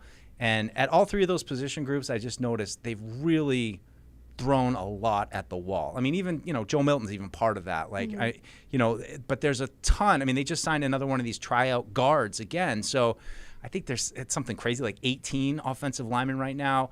We talked about how many wide receivers there are as well. So just interesting. I really think they're trying their best to kind of carry that thing over from Bill. Competition. What do we know about the physical status of the offensive lineman beyond Strange? Is anybody else out with anything? I think he's the only question because that does sound as far like as I know. I mean, I know Tyrone Wheatley was out for a while, but I think that's he a was high able to number come back for a 90-man roster. It is. I mean, there's a lot. It's a unless lot. you think that you're going to have 4 or 5 of those guys not available. Yeah. I don't think it's a super high number for the 90-man roster. Like, usually they're somewhere around like 16, 15, 16. Right, but it's always when, like, how many times have we gone out there and we're like, well, look, this is the first offensive line they're using. Well, yeah, that's because Trent Brown's not available and this guy's not in. David Andrews is not available yet. I mean, you also don't know that this time of year, when you get into the, like, that's what I'll who's bet going to be participating, who's going to even be here for, I'll bet some of these guys stuff, they know now will not be available. The Calvin Anderson, we know about. He had malaria. But wait, no. That's small. It's another, but he just an injured guy. But didn't he came back and played? Yeah, but then he went back out, and then he was out. I don't think they had him at the end of the year. No. But okay, I didn't think that was related to the sickness. But you might. That be was right. the heart bruise. He got punched in the chest. That was the second part of the chest. Yeah, well, that was part of the Chris Price story. Was that he got malaria, recovered. Take your word for it. And then he got hit in the chest and had like heart problems. So it was a. So he might not be able to play at all. I mean, the Chris Price makes it sound like he can play, but he was. I mean, you just ask people that were dealing with stuff that were injured. So he was. I'll potentially put him as a second because I think Strange is not going to be available right away. I agree with that. No, I think he's still. I mean, all signs, even with the Nick Leverett guy that they signed from Tampa, who's another one that's inexperienced. hurt? No, I mean, no, but just another sign of not only signing veterans but undrafted rookies, drafting another rookie. I mean, the 3 guys from last year. It's. I just don't think that they trust any of the guys that they have there. No, I think that's the bigger issue. Besides maybe City, City. So I don't think that they really trust Strange, Mafi, the left tackle generally. Jake Andrews is a center. I think in everybody's eyes, like he's not a guard. I just don't think that they trust these other guys, and we'll see what happens with Strange's injury too. But I think there's a really good chance that Layden Robinson wins that job just outright. Is the best guard for the job. Yeah. After those signings though yesterday, which they signed 4 guys, including one Jotham Russell, who is Australian. So he has it. So they're at 91 now. But 13 UDFAs, 8 draft picks. I mean, that's 21 international path player. 21 rookies. It's a good influx. I just I think it's what this team needed, especially at those positions where there are big questions. Is that how's it all going to play out? I mean, there's some good players probably at wide receiver that have played NFL snaps that are probably going to get cut from this team, even though it's a huge need for the team. So. Yeah. You also just wonder, like, Kendrick Bourne, KJ Osborne. Yeah. At what point do the coaches look at them and say, hey, Jalen Polk, it's his time. Like he's 37th overall pick. Right. He's better than you. He's younger than you. Like, we got to play the kid. And a guy like Kendrick Bourne comes back on a pretty decent contract. And now you're kind of telling him, well, Jalen Polk's going to play Z and you're going to play bench. It's just like that's a little bit of a difficult thing there too in that receiver room. I would say is like those 2 guys, Osborne and Bourne, were signed as free agents, brought back in Bourne's case, and then they draft 2 guys that kind of play a little bit like both those guys. Like there's a little bit of overlap there for sure. Let's see. Floyd in Michigan, Mr. Floyd says, please tell Jerod Mayo don't single out Drake May. Did any of the coaches from Chicago, Washington, or Minnesota say their quarterbacks have a lot to work on? I don't People know. got so worked up about this. I can't believe they he was don't asked think about that. it specifically. If Jerod Mayo is going to say that Drake May has a lot to work on, he should have added all our players and coaches have a lot to work on. That's a Bill Don't thing. allow the media to single Drake out. One of the reasons I'm rooting for him is because I'm tired of the endless criticism he receives. Drake May? Is he getting endless criticism? I mean, I'm just hearing From about some of it today for the first time. From some. Yeah, he does. In the draft process, he was definitely the one that got torn down the most. There were pro and anti. Other than North Drake Carolina May people. No, but there were pro and anti Drake. I mean, it was the same with all the quarterbacks. But some guys liked Penix, some guys liked May, some guys liked Daniels. But the ones that didn't like if you liked Daniels, you didn't like May. If you liked Penix, you didn't like McCarthy. Yeah. You know, like that was pretty common in the draft build. 100%. Don't you think? I think Don't Drake, you guys think that? Yeah, I think Drake May got most of the heat out of all these guys. I think he got the most, I would say. I agree with Floyd. Him and maybe J.J. McCarthy was close. Because I you think either McCarthy probably got the most. You either love or you hate J.J. McCarthy. Yeah. There's in the same. I would say the same thing's true with Drake May. Whereas with like Caleb and Jaden Daniels, you were kind of like, all right, yeah, like I can see it if it works out.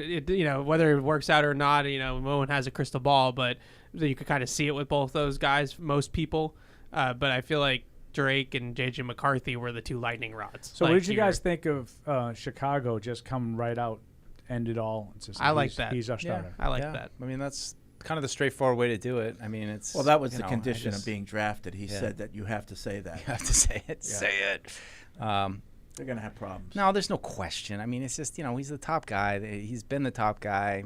I didn't have a problem with his comments about Drake. Like, it didn't even really register to me, and now I feel like it's been like a firestorm of it like didn't register to a me rookie. either. A rookie at his first OTA has a long way to go. And, Right? and as Evan said, he was specifically asked a question about May. Now, Bill would have Right. deflected. He Yeah. would have said, He like would have said everyone else, everybody has to go Everybody a long way has to a long go, way to which go. maybe would have helped Floyd with that comment. But it's another kind of example of things here. You kind of people glom onto one little sentence, and there's not really a lot of context provided. And when you're there in person listening to it, it's like, yeah, that's exactly what he should say. Like, I mean, he's a rookie. Yeah. He's no idea what he's doing right now. He's Yeah. got a long way to go. And even Drake May agreed with that when Yeah. he was also asked the same question. Like, Yeah. I have a lot to do. That's why I'm Yeah. here till 9 p.m. Right. I have a lot to do. I have a Right. lot to learn. I have a lot to take in. Yep. So Dylan in Nashville, I'm really appreciative of the content you're producing, both on Patriots.com as well as your social feeds under the new regime.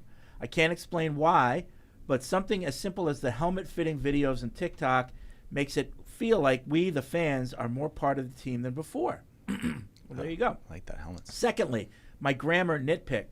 I get miffed when folks say or write, I thought to myself, because it's redundant. You can't think to anyone but yourself.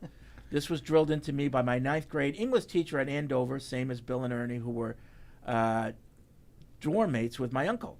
It has irrationally bothered me ever since. So there you go. He needed to get that plug that he went to Andover. Good I for honestly you. have no idea of what he's referring to. I know. I was hoping I Well, didn't people write do it. say, I thought to myself. Oh, but I thought he was saying like one of us wrote that. Yeah, I don't know. Which I don't would have hear a been- lot of people say that. I I don't hear a know. lot of people say, I said to I myself. said to myself. That's what I was just gonna say. I said to myself, what the heck are they doing? I said self. Self. I don't know. But yeah, he's right. That is redundant. Yeah. No, I hear what he's saying. I just thought that there was like an example of. Right. No. And Evan is always saying, I thought to myself, I should break this film down. Yeah. No. I mean, I get those every once in a while. I get the I'm a high school English teacher and you butchered this sentence. Oh, So, well, yeah, you should have been here when a former complimentary colleague was here. No, actually, I like it. It teaches me things. Yeah. No, that's Nope. I mean, that complimentary was one where you didn't even. I wasn't even aware that there was an I and an E, the two versions of it, and I mean, a while ago, I've You weren't crossed that aware? bridge. At some point, I think, like I said, I think continue people- to be amazed that Yeah. you went to Holy Cross. Yeah. Paul, I didn't know the name of the library till my junior year. Also, and Now, can you speak Latin? It's funny, Fred. I think I took between high school and college. I took 3 years of Latin. Really? And, You should be able to I speak can't some It's a Latin. dead language. I speak. I Dude took didn't 2 he didn't years. even go. You didn't go to journalism school or anything. Like No. he doesn't know. It's a AP psychology style. major. Like, Oh, yeah, no. Well, AP style is Had to different learn than it. complimentary. I know, but I'm just saying, like It's That's one of those English, little you know. grammar I'm things. giving him a though. break. Doesn't everybody have those little grammar things? Like, not for me, but some people can't get there. They Right. can't keep that one- straight. that one is I got no really problem so- with that I'll one. give you one that I have. It's. I got no problem with it's. But complimentary got me. I'll give you one that I have a hard time is effect and effect. yeah, that's affected good. and That's a good one. effect. That's true. There you go. I feel like I write Feels that good. and then Feels good. I read it again. I'm like, I'm gonna change that. Right. No, I think I had it right the first. I struggle with yeah. it. I'm with you on that one. Or like certain words sometimes, even like players' names, and it just doesn't look right to you all of a sudden. I'm like, that doesn't look right. That's and then why you got check to put it the and it is names in your right. dictionary right away. Oh yeah, yeah. Mm. That's For the some key. reason, Manawanui was in Caden there quick. Caden Wallace, like AE, Yeah. EA. I had AZs. so I had to write his draft profile. Yeah. And I will tell you, I had to correct Caden several times when I was that's the writing control different F. things. Make sure you spelt it right every Yeah. time. No, it lives in my brain as K-Dan. Yeah, I K-Dan. just add them to my dictionary so they don't get the squiggles. I don't know how to add stuff to my dictionary. Dude, That's such a lie. There's nobody at this table that knows less You have about your own this dictionary? stuff than me. What are you talking I don't know. about? Fred, you can vouch for me. There's no one at this table that knows less about computers than me. That's true. I might. You don't know how to add stuff to the dictionary on your I laptop? mean, I'm sure I can figure it out, Do but you I ever don't. I don't review anything? consistently. This is why you get complimentary wrong. Well, I use what's that? What's the writing thing? Grammarly? Grammarly. I use that, and usually that's on with the NFL in teams Word. and stuff, so. Like if you just in You Word just and add you it. review I'm things, sure I can figure it out. It It's gives just you not- the editor check. It's right not on a the part side. of my. Very It's not a easy. part of my. This my is not a thing. I hard know. concept. I This isn't You like guys with your big J's hanging out right now, swinging your big J's all over the place. Don't worry about my swinging big J. All right. Wow. This is the key word of some of this content is not suitable for That's children. right. That. That is true. That is true. As is usually the case. I might get in arguments. I don't work blue. I have an not like Deuce. I have an enlarged prostate, so mine's more like a Q. Wow. Wow. Get that checked, Fred. You got the cackle from the producer booth. 855 Pat's You 500 didn't want Pepsi in there, by the way. is the Ace Ticket Hotline. Oh boy. Christian's in L.A. What's up, Christian? You guys phoning here in LA. Oh, you got a bad connection, Christian. Sorry, he's been holding on for an hour. Just call back. Oh, no. Call back. Danny's in California. What's up, Danny? Danny, California. I get Hey, it. it's Travis, actually. Hey, Travis. Hey, Travis Barker. I've been listening since free agency, and I have a bone to pick with Paul and Duke. Okay. We got Hooper, the tight end, and no Jaws references. I think we've had some minor ones, but Fred doesn't like the constant Jaws references as much. Deuce, you got to talk about your appearance this morning. Yeah, but Hooper drives the boat. There you go. There'll be plenty of it this year. Hooper drives the boat, Chief. Hooper!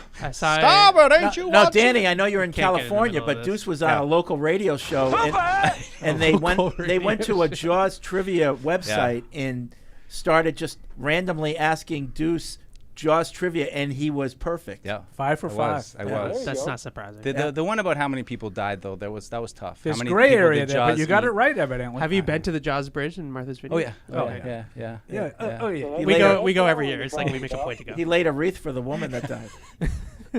Who was that? You guys are right over there. That got his leg bitten off. You know. Yeah. It's like that Guy in the graphic rowboat. scene. That leg just comes. Boom, Did right you in the hear bottom. Fred say, the guy in the boat, you like that scene, huh? Randomness. And this is what happens when you bring up Jaws. Oh, Correct. Well, I gotta This is say, what happens. I gotta say real quick. Just I'll make this This quick. is what Fred. happens. I listened to like an hour and a half podcast called The Jaws Obsession, solely about what really happened at Ben Gardner's boat. So that's how friggin' Jaws nuts. And let me tell you, I this am. is the deepest of dives. Oh, forensic people, forensic examiners, like, you know, because it's never really explained. Like, you know, Cooper goes down and you see the body's in the boat. It didn't get eaten by Jaws. It's got an eye popping out. What happened?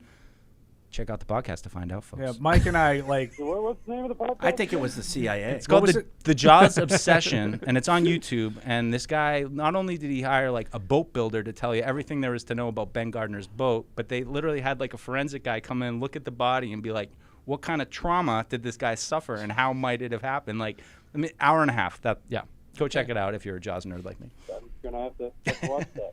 Let's do it.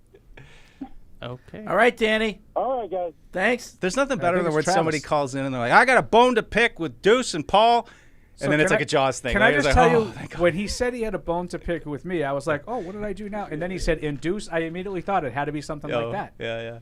Because how could he have a bone to pick with both Right, of us? right. It's got to be a Jaws thing. But did you catch Fred on the rest of the show? We were kind of questioning if Hardy would be willing to come back to the post-game and pre- and post-game show. And We'll find out tomorrow. sound like that door hasn't been completely closed yet. Find so. out tomorrow. Hardy has to come back. Who would I I make told fun him. of? I told him that when the schedule comes out, you give it a look, and if A you think it's looky-loo. if you think it's doable, What's popular what's in his popular ocular. in your ocular, if you think it's doable, let's do it. I mean, what if we could even get him for like a 10-game set, you know, and then we'll just figure it out. 7 I think you guys will be okay if he can't do it.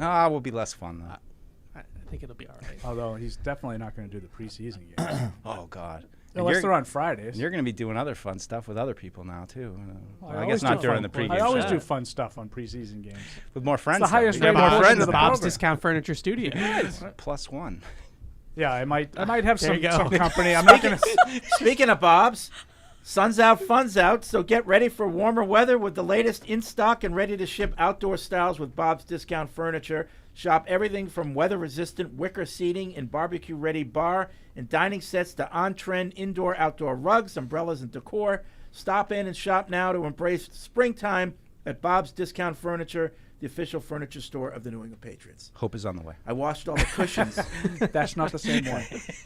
I washed all the cushions on my outdoor. Oh, yeah? seat. Pressure washer? Do you keep all your outdoor stuff outside all year? Well, I keep it covered up, but yes. Oh. Yeah, I have covers for it. And they like stay power in, washer, They get stay the- intact? Oh, yeah. Yeah. Yeah. You Maybe I'll get try the to keep them up pollen because out. I do have a cover, but I actually took it all in. on the cushions, I unzipped them. I took them out and I put the covers in the wash, and they came out really nice. Whoa. Yeah. That's next level. That's high-level That's stuff. you know, I'm kind of like, yeah, it looks all right. And then I put the cushions back on, and I bought the cans of Scotch Guard. Oh. And I They're not a sprayed them waterproof. all, and so they're now weatherproof. And Those things ain't composable. going anywhere. You got those forever. Dads, am I right? Oh, yeah. It's so fun mowing a lawn. You ever mowed your own lawn? It's pretty satisfying. It is. There is something Actually, about I've that. never done it. And then you turn around and you look at You smell look it. at your work. It's like, I done good work. Can I just tell you, The whacker out. You know, it's great. Saturday afternoon, I bought a new lawnmower on Friday. Oh. But What it kind didn't, you- what it kind you didn't get come from? yet. I got a Toro. Toro? Didn't Nice. come yet. I came Self-propelled? Came yesterday. Oh yeah. Yeah. So I was having people over on Sunday for Mother's Day, and my grass was kind of long. I hadn't cut it yet. Guy First down the cut of the street, year. guy Yeah. down the street. He promised me he was going to come. It's like 2:00 on Saturday. I can't have people at my house. Like just exactly what Fred just did is exactly how I felt. Like I can't have people looking at my lawn like this. It's all. So I get home from TJ's game, and the guy across the street is just finishing up his lawn. I walk over, I go, Rick, Can I give you $50? Can I borrow your mower? He goes, yeah, absolutely. So he's basically got the same exact model that I just bought, only it's not self-propelled. Oh. Got a little bit of a workout that I wasn't expecting. Wait, why didn't you use yours? Why did you just use his? Because I just bought one. It hasn't come yet. Oh, it hasn't come yet. Yeah, Okay. I bought it was gonna say, Friday. you got this new one. You're like, we're No, not I using bought, it yet. I We're just bought going to it look Friday at it. afternoon, and it came yesterday. When Yeah. I got home from work, it was Ready waiting to go. in my driveway. Ready for TJ, or is that No. I kind of like it, and it's exactly what Fred said. Like when I do it and everything, it's all nice and neat, and I look. Yeah. You get that, Oh. the clippings. You can smell it a little bit. I did the whole shebang. I did It's the nice and mow, level. the trim, and the blow. All three. Which we used to have. We used to have our people come. He mows, he blows, and he goes. That's what they. But when you do the whole thing, it was an hour and a half. I timed it. I'm like, all right, so that's what it takes. Hour and a half to do the whole thing, all three phases, and it looks. Mwah. Yeah. I just got to get more turf. It's though. very I feel that satisfying. turf. I never mowed the lawn. Never have them. Never. No, my parents paid somebody. So I Lazy. have paid Yeah. someone to do it the last 2 Cushy, years. cushy life. Oh, you got boys. But I pay someone for the spring stuff, like the replacing the mulch beds and the edging around that, and I still will pay for that because You need a professional touch with yeah, that stuff. it's just They'll F it doesn't- up. Yeah, it they doesn't get look the it doesn't tools. look as good. No. But there's no reason why you shouldn't be able to cut your own grass. There's no reason Absolutely. to pay $30-40 a week to have someone do that. Evan, you're not a man. Well, shoveling, yes. Oh, shoveling. Raking leaves, yes. But for some reason, my dad, he didn't want to do it, and he knew that 50-50 that he would actually get me to do it. So, I'm just going to pay somebody to do it. I've always mowed the lawn. So basically, about an hour after I was done, Fred, Yeah. the guy texted Beth and he's like, "Yeah, I went by to do the lawn, but it looks like you're all set."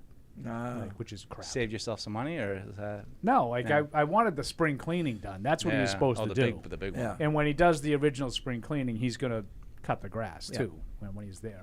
Like it takes them, like they have the stand-up thing, zero turn. Like it takes them literally 2 minutes to do my lawn. People are just obsessed with Tom Curran and his take on Drake May. Tom in England, to add further context to his comments, please. He spent most of his podcast this week telling us that Joe Milton had the better arm, was more accurate, and had the most impressive throw of the day. He questioned Drake May directly, asking him how he felt about layman's saying that your footwork sucks, and then went on another podcast yesterday where he said that J.J. McCarthy is a better quarterback than Drake May and went into detail about why he thinks so. Think the Drake hate train has left the station with conductor Curran selling the tickets. Okay. Well, Interesting take. Look, I watched practice, and I'll tell you my opinion. I thought Joe Milton does have an excellent arm. I wasn't totally blown away by Drake May's cannon, but I thought he made all the throws. He looked very smooth to me, and when it got 7-on-7, it wasn't even really close. You saw how far Joe Milton has to go. He hasn't played a lot. He's got processing issues, and and Drake May, it was like, I think I said it off air, like he went first, and it was like, I think a crosser, a couple hitches on the outside. It wasn't anything, crazy, but it looked just smooth and okay. And then Milton got in, and you realize, wow, there is a lot going on here, and maybe I kind of undersold what May did, but I don't know. Drake had a really nice throw too, going away from us, lofted it in. I forget what receiver it was. It might have been Polk, but I just think he looked a little more polished to me, and it wasn't. It's not all arm strength, and you can see those Milton, three things that Curran said. I mean, one of them is indisputable. Milton has a better arm. Yeah. He has a better arm than everybody. Now, he said he also was more accurate. You guys would disagree with that. All three of you would disagree with that. And the last one, the best throw of the day. That's subjective. Who cares? Yeah. I just think one we're play. Who Who lot, cares? I think we're putting a lot on rookie minicamp practice. Right, and a 1 hour rookie minicamp. And the only place practice where that argument can live is during drills, because Joe Milton completed one pass and the like 5 snaps he had competitively. So if you want to put a microscope on that, but little even bit, if he like in 7-on-7, he had one incredible throw down the seam that was perfect, and Drake May completed all the other passes. But the one most impressive was the Joe Milton. Who cares? Yeah. I don't know. Like, who threw the ball better during the course of the practice? We'll see how Tommy evolves over the course of it. But it's interesting. I mean, like I said, I talked to him at the owners' meetings, and I was, and he was already came in hot. It was funny, ran into him at the hotel. Like we were getting food, and and he's like, oh, and I'm like, I just want Drake May. I don't want to overthink it. And he's like, well, you trade down. He started giving me the whole thing, and he gave me the whole this roster's not prepared, not ready. suited for a quarterback. Yeah, but it's suited for Joe Milton, who apparently was the better quarterback on Saturday. It is funny. Did you feel that weird kind of vibe of like it kind of seemed like Cam and Mac a little bit? Like it's just like I kept blinking my eyes. I'm like, that's not Cam. That's not Mac. That's not Cam. That's not Mac. Yeah, they still just kind of have that vibe. I don't care what Tom Curran said. Like, I'm not trying to pick on Tom. It's annoying because this is exactly why I didn't want to even go out there on Saturday in the first place. Yeah. Because I knew that this type of stuff, we watched them make 5 throws at 3/4 quarter speed against a bunch of guys on defense that aren't going to be on an NFL team. Almost all tryout guys. Right. And now we're saying that Joe Milton has the bigger arm and is more accurate and is the better quarterback. It's almost like someone worried about that.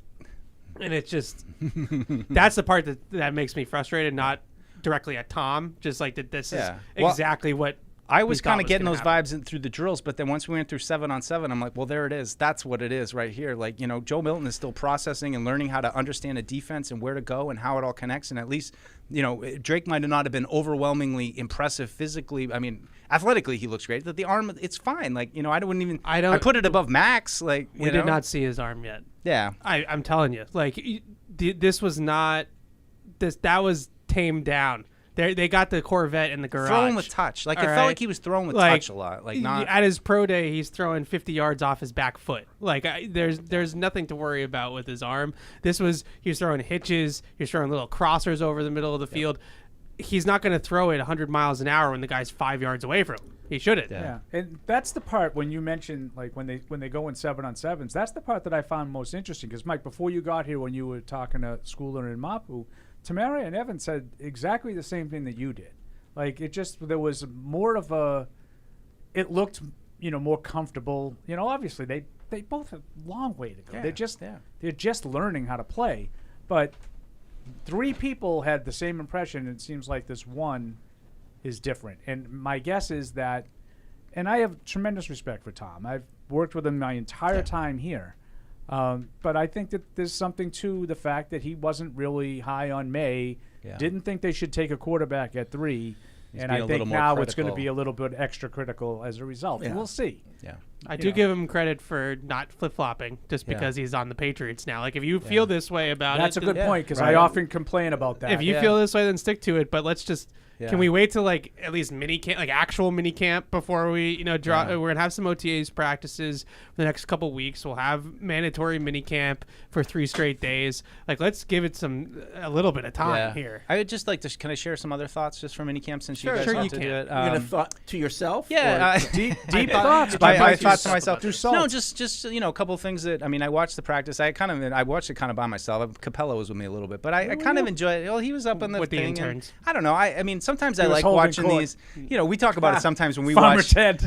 Paul, when you and I watch training camp practices separately, it's kind of interesting because you come to it at the afterwards and you say, well, what do you think?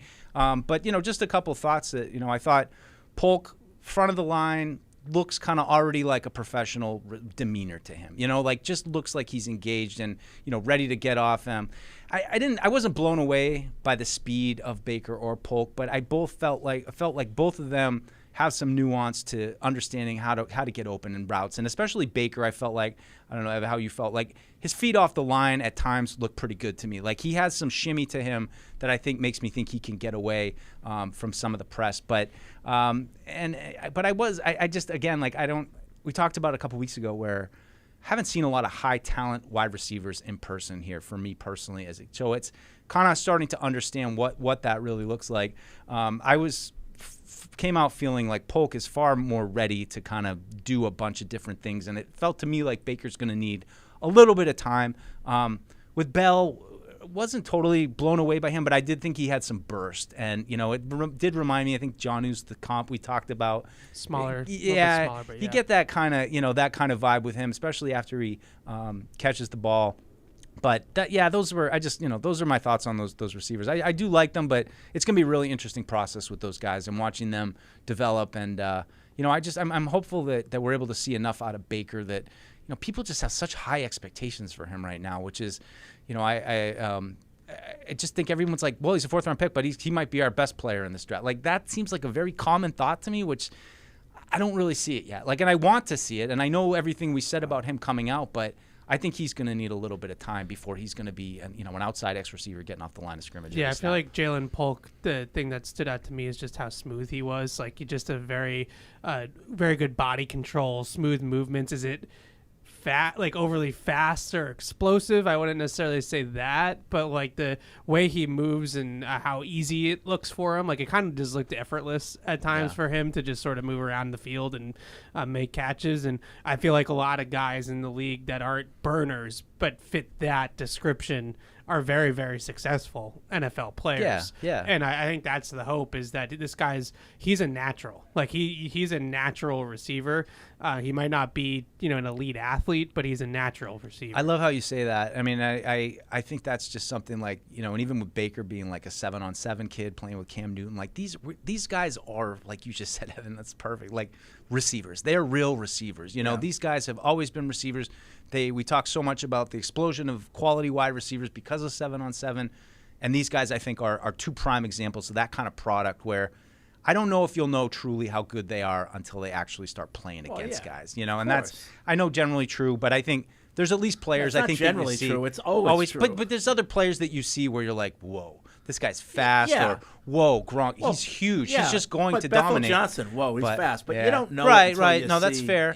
But I think specifically these guys, they're receivers, and although you can poke holes in some of their stats or their measurables or any of that stuff, I think when the lights come on and it's a real game, that these guys will be players. I think. From your lips to God's ears, right? Victor in Germany, a hypothetical question. If the league expanded by 1 team this year, and this new team was given the first 90 draft picks but wasn't allowed to trade for any players or sign free agents, how good do you think this team would be? What draft? Like this past draft? So they would have 90 rookies? 90 rookies. They'd be terrible. Yeah, I think they'd be bad, right? They would be like a college all-star team. Yeah. They'd be overmatched. Yeah. Probably true. Yeah. So I guess his point, I think he's asking to make that point. I don't know. Yeah, I don't know. I mean, if I'm reading him right, he's saying we're going to draft 90 guys, and the best 53 out of those 90 are going to be my team? Right. So you have 53 rookies on opening day? Yeah. You're not going to be good. You'd get killed. Yeah. Killed. Unless Caleb is good. Right. Well, it's like Caleb and Malik Neighbors. Yeah, and Marvin Harrison Jr. and Roma Dunze, and I take that team. Yeah. Joe I wouldn't necessarily be anti that team, but yeah, I hear what you're saying. In year one, they'd get killed. Yeah, I hear what you're saying. Probably hard to resign all those guys too. Joe Olufashanu. We got We got the rookie bookend tackles. Got 45 free agents this offseason. Perfect. Plus, you'd have a lot of the same things. Yeah, right. A lot of people giving us compliments on the conspiracy show. Oh, it was fantastic. That's so funny. So we're gonna. I mean, Paul said it afterwards. I know. Paul said it's like the best show Evan's ever had. My favorite show ever did. Wow. All of a sudden, it was like, oh, here we go. But Evan was like, he I was was all waiting in for on you. Elvis. He actually thinks about other things than football. I did. I was waiting for Evan to push the microphone away in disgust, and instead he came double barrels with the moon landing was fake and Elvis is alive. Right. Not that it was the filming of the moon landing was fake. Right. Yeah. But Buzz because Aldrin that did not technology hit is me. much tougher than getting a ship to land on the moon. Yes. Correct. Oh. Look it up. Yeah. Look it up. Do they have all 22 on the moon? Can you see the all? Oh, it's like all 3 Yeah. billion, whatever Yeah. it is. You're up there. You see the You whole know, planet. I stick to my guns. Okay. I believe You what I do that. believe. You do that. You do that. You do that. Juan in Monterey, love the show and all the conspiracy talk last show. Could Marcus Jones transition to running back? I feel like he has all the skills to be a third down back with his speed, agility, and I simply do not trust him as a corner. Poor Marcus Jones. Everybody just wants him to play a different position, and all he wants to do is play corner. But yeah, I think he showed as a rookie he could do those things. Yeah. Some of those things. Yeah, he has a role in an offense as a gadget player, like he did as a rookie. I don't. He's not going to play receiver. Like I know everybody wants him to play receiver, but he doesn't want to play receiver. I mean, 2 years ago, I get it. Like, yeah, they probably If there was, wanted him to play if there was receiver. a But world, he's talking about like a third down back. He's too small to be a Yeah. receiver, but he could be a third down back. if there was a world Some where gadget somebody thing. came to him and was like, you're not going to make an NFL roster Oh yeah. as a corner, and you have to position switch, then Yeah. obviously I think he'd look into it. But as long as he can make a team as a corner and a return guy, he's not switching to offense. Did you ever watch any of the UFL game over the weekend? What? Little No. Kiki Was it good? Kuti Kiki action. Kuti's in the UFL. Well, How the mighty have serious talk, fallen. have you seen some of the kickers? Oh, there's the one kid from Michigan that's kicked Yeah. like 460+ yards. I'm dead serious when I say the Patriots should be Someone will sign him. interested in some of these kickers. Someone They're will probably sign putting him. helium in those balls to make them look good. What a great that's what. That's a conspiracy But- theory. Is that far fetched? No. No. Get these kids noticed? Yep. Would that work? Helium in the ball? I don't know. Well, something, some like kind lighter. of some kind of doctored ball. Like floating off. To be fair, though, Leave him alone. He's workshopping it. I don't know. The Cowboys kicker, what's his name? Aubrey, right? Yeah. Yeah. This is was his path. Soccer player, then spring league or something like that, and then he was the first team All-Pro in the NFL last year. Mythbusters did it. Footballs filled with air went farther than footballs filled with helium. Interesting. Okay. So the helium something went else. not as far. Less mass, maybe. Yeah, you know, less like- mass, So it's lighter. something else. I'm Yeah. not dismissing Right. Fred's theory. Is Fred's point wasn't about the helium. Right. It was about something Yeah. abnormal What about that they're helping him What with. about hydrogen? What if you filled it with hydrogen? Yeah. It's heavier than air. I Yep. don't know. Dave in Maine, can we please go back to not having phone calls and taking emails only? Oh. Half the callers hang up. Half the callers ask who's going to be our wide receiver one, and half the callers are Eldred. That's 3 halves. With all the a lot of time halves. saved, And I didn't hear any of those things today. with all the time saved not listening to dial tones, you can make more emails. Who are these people that can sit on hold during a weekday anyway? Oh. With that said, let's go to Brad in Ohio on the Ace Ticket Hotline. What do you have to say for yourself, What's up, Brad? Hey, how's it going, guys? All right. A shout out to the last emailer too. He's on to something there. So anyway, I just wanted to reiterate some things that you guys have talked about, and appreciate you guys always. You know, you do a great job, all of you. What I'm concerned about, I guess, really optimism. I look at after the draft. I think there's hope there. Yeah. Except for the wide receiver coach. I mean, have we done anything there that would make us think that they're not going to regress, you know, because they actually can run routes, these receivers, it seems. So, Yeah. Did you say the coach? That's just a question I had. I thought you guys might be able to give us some insight on, especially Who Evan is the and all of coach? yours. Yeah, well, Team. Are you wondering who the coach is? Because we know last year it was Troy Brown, but he's not the wide receivers coach this year. Correct. Right. He is here though. He's Tyler here. Hughes. Tyler Hughes. Tyler Hughes is coach. Who is the coach? Yeah. who Tyler is- Hughes. Go ahead, Evan. No, you Little, you little can background. go too. I don't care. Little background on Tyler Hughes. No, he was with the Patriots, and then he left, and I don't know if he went right to Washington, but he was at Washington last year, which had 3 wide receivers picked. Was he with Edelman? No. Washington, Washington University of Washington Huskies with Roma Dunze and McMillan So and he's one of the players that we have. Yeah. And he's got Taekwon Underwood is assistant wide receivers coach, so former Patriot there. And he was at Taekwon Underwood was at Pittsburgh last year, coaching their receivers. So yeah, it'd be interesting. It's kind of like what do you think? What do you guys think? Are we better now then on that? I don't know. I guess it remains to be seen. I mean, I'd like to think so. But it's one of those fluid things that you just until you actually see it happen, it's hard to be like, yep, absolutely. I mean, we talked about better. Troy Brown last year, and my theory, and I don't know for sure, but my theory with Troy Brown is that for him it came so naturally. He had such a high football IQ that it's tough to teach for him. Yeah. Yeah, I agree. Yeah. I think looking at some of their setups on the offense side of the ball. Thanks, Brad. I think Tyler Hughes, nothing against his technical savvy when it comes to receivers, but I can't imagine that Tyler Hughes is going to be the one that's like going over releases and top of the route technique and footwork and like all those types of things. My guess is that will be Taekwon Underwood, who is going to be the one that's really schooling these guys on like the intricacies of receiver play, whereas Hughes is going to be sort of the big picture schematic X's and O's type of guy. And I think the same thing is kind of going on the offensive line, where Scott Peters is like the technical guy. He's the one that's put your hand there, put your foot here, that sort of stuff. And it sounds like Ben McAdoo and AVP are going to be the ones that are going to be designing the run game and having like the 30,000 foot view of this is exactly how we're going to scheme it. We're going to game plan every single week. And these coaches are more, on that side of things. Whereas I think, on Bill's staff, Troy Brown was sort of the catch-all for, it's his receiver room. So I think it'll be a little bit different there just because of how many coaches they have on the staff. It's not going to necessarily be as cut and dry as like, oh, the receiver stinks, so Tyler Hughes is a problem. It's going to be a little bit.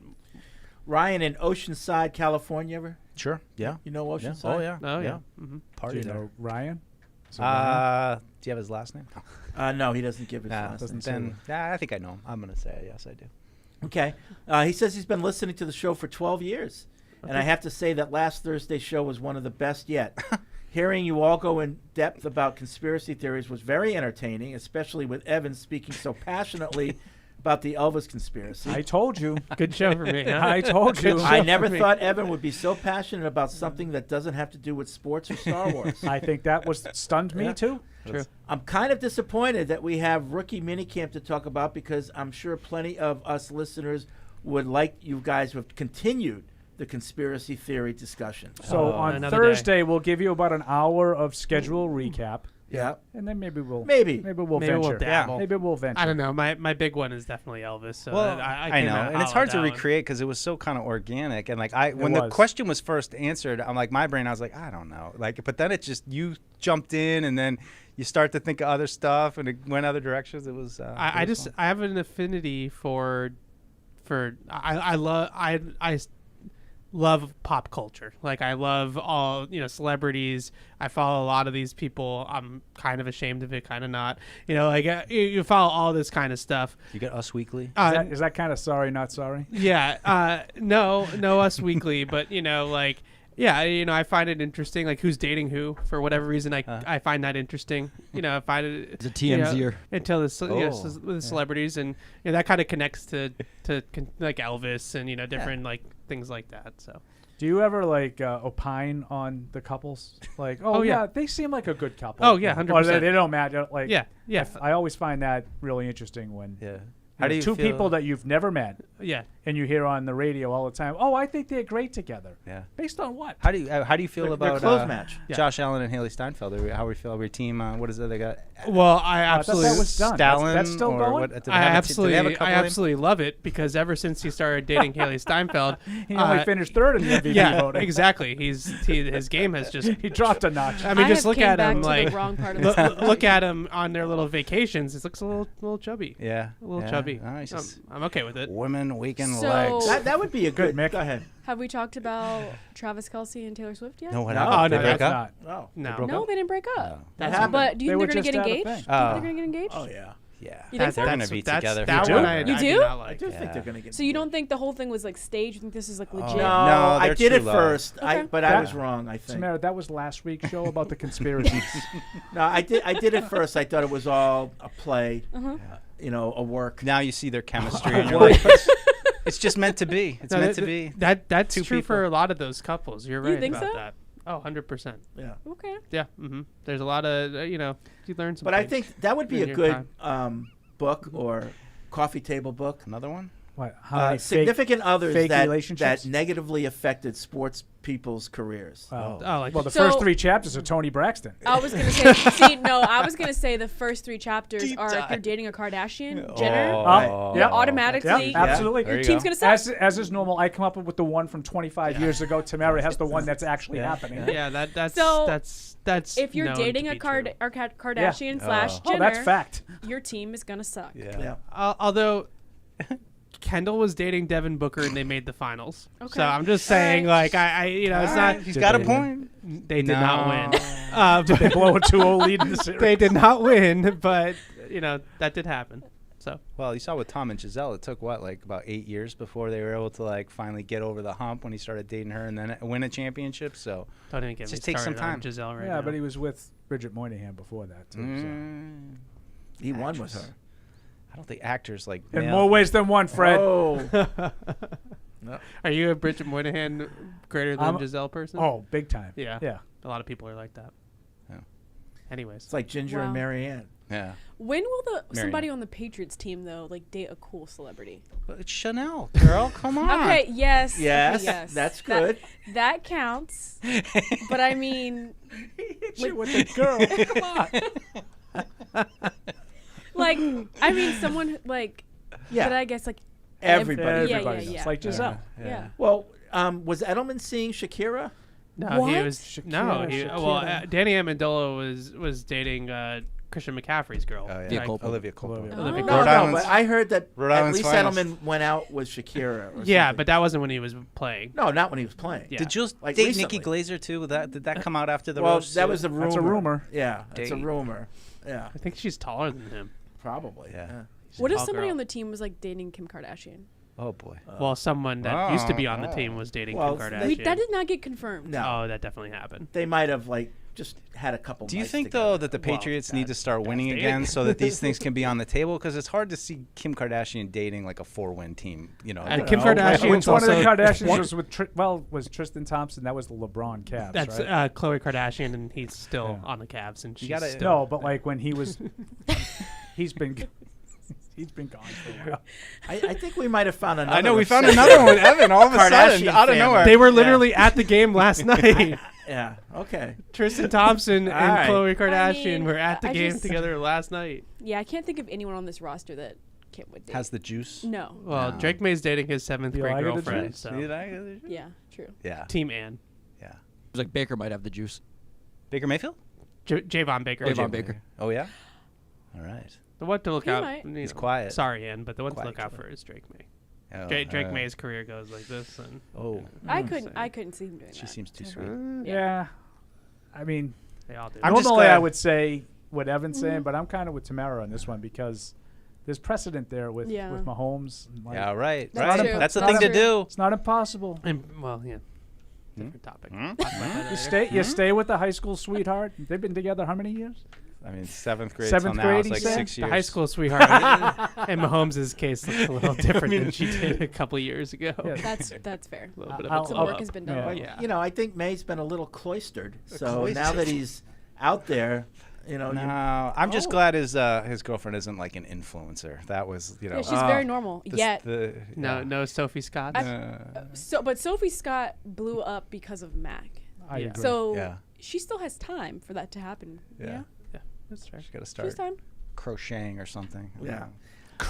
She posted a goodbye to New England a couple days ago. And did you read the comments? I did. Just like, can't wait to freeze my ass off Nasty. up here. Mac's comment on her post gave me the ick. Oh, the ick. It gave me the ick. He commented on Drake May's girlfriend's post? Or No. Oh. Sophie Scott's post, his own. He commented on his own. That would be. That's giving, right, like, girl. Zach we Wilson. out of there, like That something would like be that. giving Like Zach Wilson. We Now, out of this. Go and run some routes for me. What did Mac say? I need to pull it up. Oh no. It did give me the ick. Mac, they never appreciated you. That's true. I just remember when she like lit something on fire trying to cook and was like, Mac, and she was screaming, running through the house trying to. Oh put it lordy. Sophie. Drew Bledsoe claims that with his time in Buffalo with Alex Van Pelt, he got the feeling that Van Pelt could be one of those special quarterback whisperer type of dudes. Any thoughts on this claim? We're hoping. And do you think he's the answer to helping build May to be a franchise guy? Yeah, that's what we're hoping. I am optimistic. And that's what Mayo put it right on. Right? Mayo put it right on Alex Van Pelt. What I like is that he has a proven track record of a plan of how to build a quarterback from the ground up, not take Aaron Rodgers out of it. Like, I'm talking about guys that he's gotten his hands on, Baker Mayfield, those types of players, and he said, this is what we're going to do, X, Y, and Z, and it's going to make you better, and we've seen it actually make the player better. So and a lot of it ties to footwork, which is exactly what Drake May needs. So I'm optimistic that there's at least like a playbook of like, this is what we need you to do. I think that's good. Does he have to whisper it though? Can he just say it? Like, say it out loud, loud and proud. Throw it to the open receiver. It's giving football ASMR. Put your left foot forward, Drake. Left foot. Left foot. Greg Bedard saw your hitch. Yeah, what's it with the shoulder hitch? He's all. I don't know. I didn't hear it. Did you see a shoulder hitch on Drake? No, May? I didn't. These people are just looking for things to talk about. Hey, Patriots fans, if you want to see Toyota's best offers, including those not seen on TV, go to buyatoyota.com. It's Toyota's official website for deals from the official vehicle, the New England Patriots. Toyota, let's go back to work. All right, that's going to be it for this edition of Patriots Unfiltered. We'll be back on Thursday. Remember, schedule release is tomorrow at 8 o'clock. We'll have some pretty cool stuff coming out at that time. Catch 22, is that tomorrow? Thursday. All right. We will talk to you on Thursday. Thank you for downloading this podcast. Subscribe on Apple, Google Play, and everywhere else you listen. Like the show? Please rate and review us. Listener comments and ratings help keep us high in the podcast rankings so new listeners can find us. Be sure to check Patriots.com for more news and more podcasts. The world's original podcast.